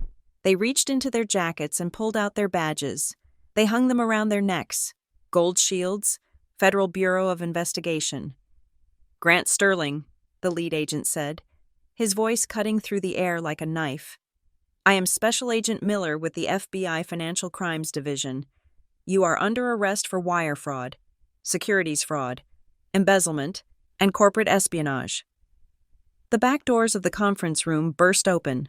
4 uniformed police officers marched in. Grant looked at the badges. He looked at the police. He looked at the handcuffs dangling from Agent Miller's belt. His knees gave out. He actually collapsed, sliding down the whiteboard until he was sitting on the floor. "No," he whimpered. "No, no, no. This is a mistake. I am the CEO. You can't touch me." "Stand up," the officer barked, hauling him to his feet. They spun him around. The sound of the handcuffs ratcheting shut was the loudest sound I had ever heard. Click, click, click. Grant Sterling, the man who thought he owned Chicago, was now property of the state. As they dragged him toward the door, he fought. He twisted his head around to look at me. His face was a mask of absolute, shattering disbelief. He looked at me with eyes that were pleading, desperate, begging for me to fix it. He looked at me like I was still his wife, like I was still the woman who cleaned up his messes. "Adeline," he sobbed, "help me. Please, I am your husband. Do not let them take me." I looked at him. I looked at the tears streaming down his face. I looked at the man I had wasted 5 years of my life on, and I felt nothing. No joy, no anger, just the cool indifference of a job well done. "Goodbye, Grant," I said. They dragged him out. The doors swung shut. His screams echoed in the hallway for a moment, then faded into silence. The room was deathly quiet. The investors were staring at me. They were in shock. They realized that while Grant was the villain, I was the one who had orchestrated the massacre. They were looking at me with a new kind of respect and fear. Marcus Thorne cleared his throat. He looked at the wreckage of his investment. "Adeline," he said, his voice shaky. "This is a disaster. The stock will plummet. The company is ruined. But if you take over as CEO, maybe we can salvage something. You know the business better than he did." I looked at Marcus. I looked at the boardroom table. "No, Marcus," I said. I picked up my briefcase. "I am not here to save Nebula Tech," I said. "I am here to bury it." I reached into my bag and pulled out a single sheet of paper. I slid it across the table. "This is my resignation from the board, effective immediately," I said. "But buy your shares," Marcus stammered. "If the news of his arrest gets out, the stock will go to zero. You will lose millions." I smiled. It was the first genuine smile I had smiled in days. "Actually, Marcus," I said softly, "I won't lose a dime." I paused, letting the words hang in the air. 2 days ago, through an offshore broker, I executed a short sale position on Nebula Tech stock against the entire value of my holding, I explained. I bet against the company. When the market opens in 10 minutes and the news of the FBI raid hits the wire, the stock is going to crash to zero. The investors gasped. They did the math instantly. "You," Marcus whispered, "you are going to make a fortune." "I am going to make roughly $10 million by noon," I corrected him. "Consider it my severance package." I turned to Arthur. "Are we done here?" "We are done," Arthur said, closing his briefcase with a snap. I turned to Bella and Margaret, who were standing by the wall, looking stunned. "Ladies," I said, "lunch is on me. Let's go." I walked out of the boardroom. I walked past the terrified employees. I walked out of the building and into the bright, harsh sunlight of the Chicago morning. Behind me, the phones began to ring. The screaming started. The empire of Grant Sterling was collapsing into dust, but I did not look back. I had a lunch reservation, and for the first time in 5 years, I was going to order exactly what I wanted. 3 months had passed since the gavel slammed down in the federal courthouse. The sound of that gavel had been the sweetest music I had ever heard, a sharp, wooden percussion that signaled the end of an era. Grant Sterling was gone. He was currently residing in a 6-by-8-foot cell at a minimum security federal facility in downstate Illinois. The judge, a woman with eyes like flint who had seen through Grant's charm in about 5 minutes, had sentenced him to 10 years for wire fraud, embezzlement, and securities fraud. There was no parole in the federal system. He would serve 85% of that time. He would be 45 years old when he walked free. He would have nothing, no money, no reputation, no wife to bail him out. I sat in the living room of my penthouse. It was the same address, but it was a different home. The dark, heavy Italian leather furniture Grant loved was gone. The abstract painting that hid the safe was gone. The walls, which used to be a brooding charcoal gray, were now painted a soft, creamy white that caught the morning light off Lake Michigan. I had filled the space with plants, fiddle-leaf figs, monsters, cascading vines that breathed oxygen and life into the room. It smelled of eucalyptus and fresh linen, not stale ambition and fear. On the coffee table, made of reclaimed driftwood, there was a letter. It arrived yesterday. The return address was stamped with the seal of the Department of Corrections. The handwriting on the envelope was familiar, but it had deteriorated. It was jagged, frantic, lacking the sweeping, arrogant loops Grant used to use when signing checks he knew would bounce. I picked it up. I had already opened it, but I had not finished reading it. I pulled the single sheet of yellow-lined paper out. "Adeline," it began, "I have been thinking. I have a lot of time to think here. I still do not understand. I keep replaying that night in my head. I know I messed up. I know I shouldn't have texted Bella. But was it really worth this? Was one text message worth destroying my life?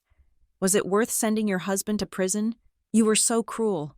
Adeline, you were so cold. How could you throw away 5 years of marriage over one mistake? I just want to know why." I stopped reading. I looked at the fireplace. It was a gas insert, clean and modern. I clicked the remote, and the flames danced to life, blue and gold behind the glass. Grant still didn't get it. He thought this was a crime of passion.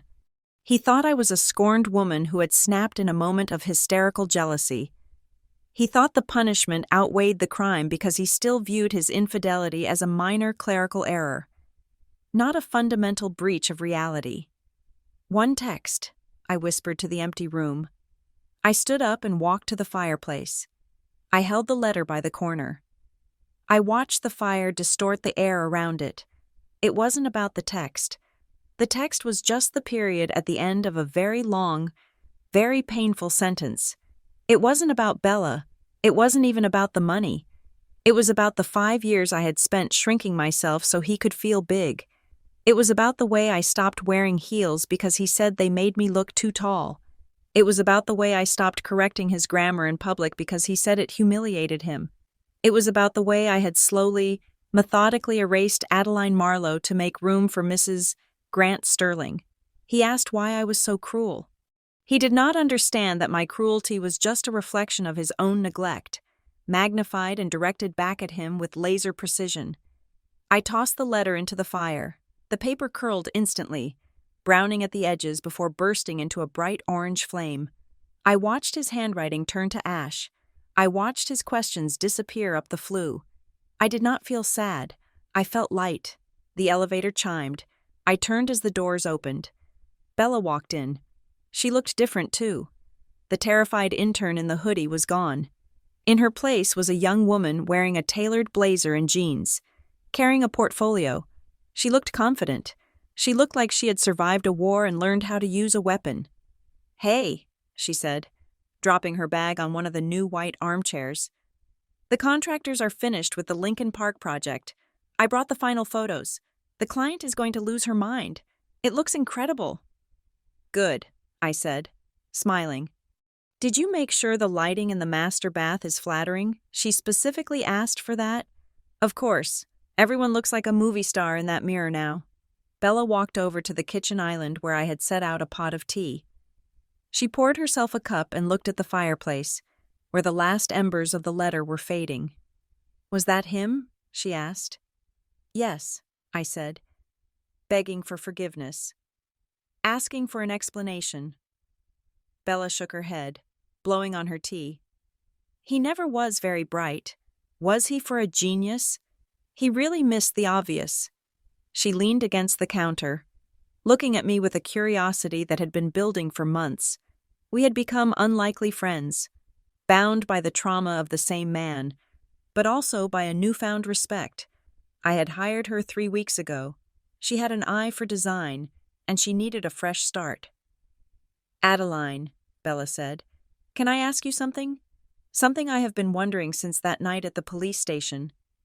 "Go ahead." "That night was the night of the 155 calls. You moved so fast.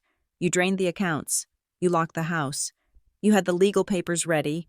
You had the shell company set up. You did all of that in what, 2 hours?" "Less," I said. 45 minutes. "Right," Bella said.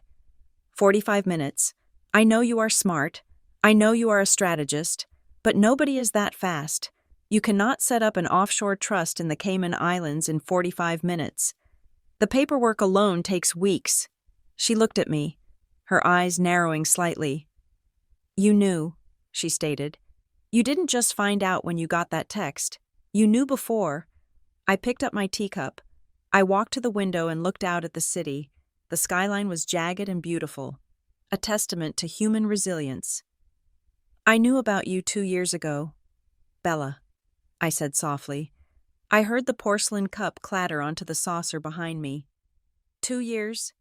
Bella gasped. "But we only met 6 months ago." "I am not talking about you specifically."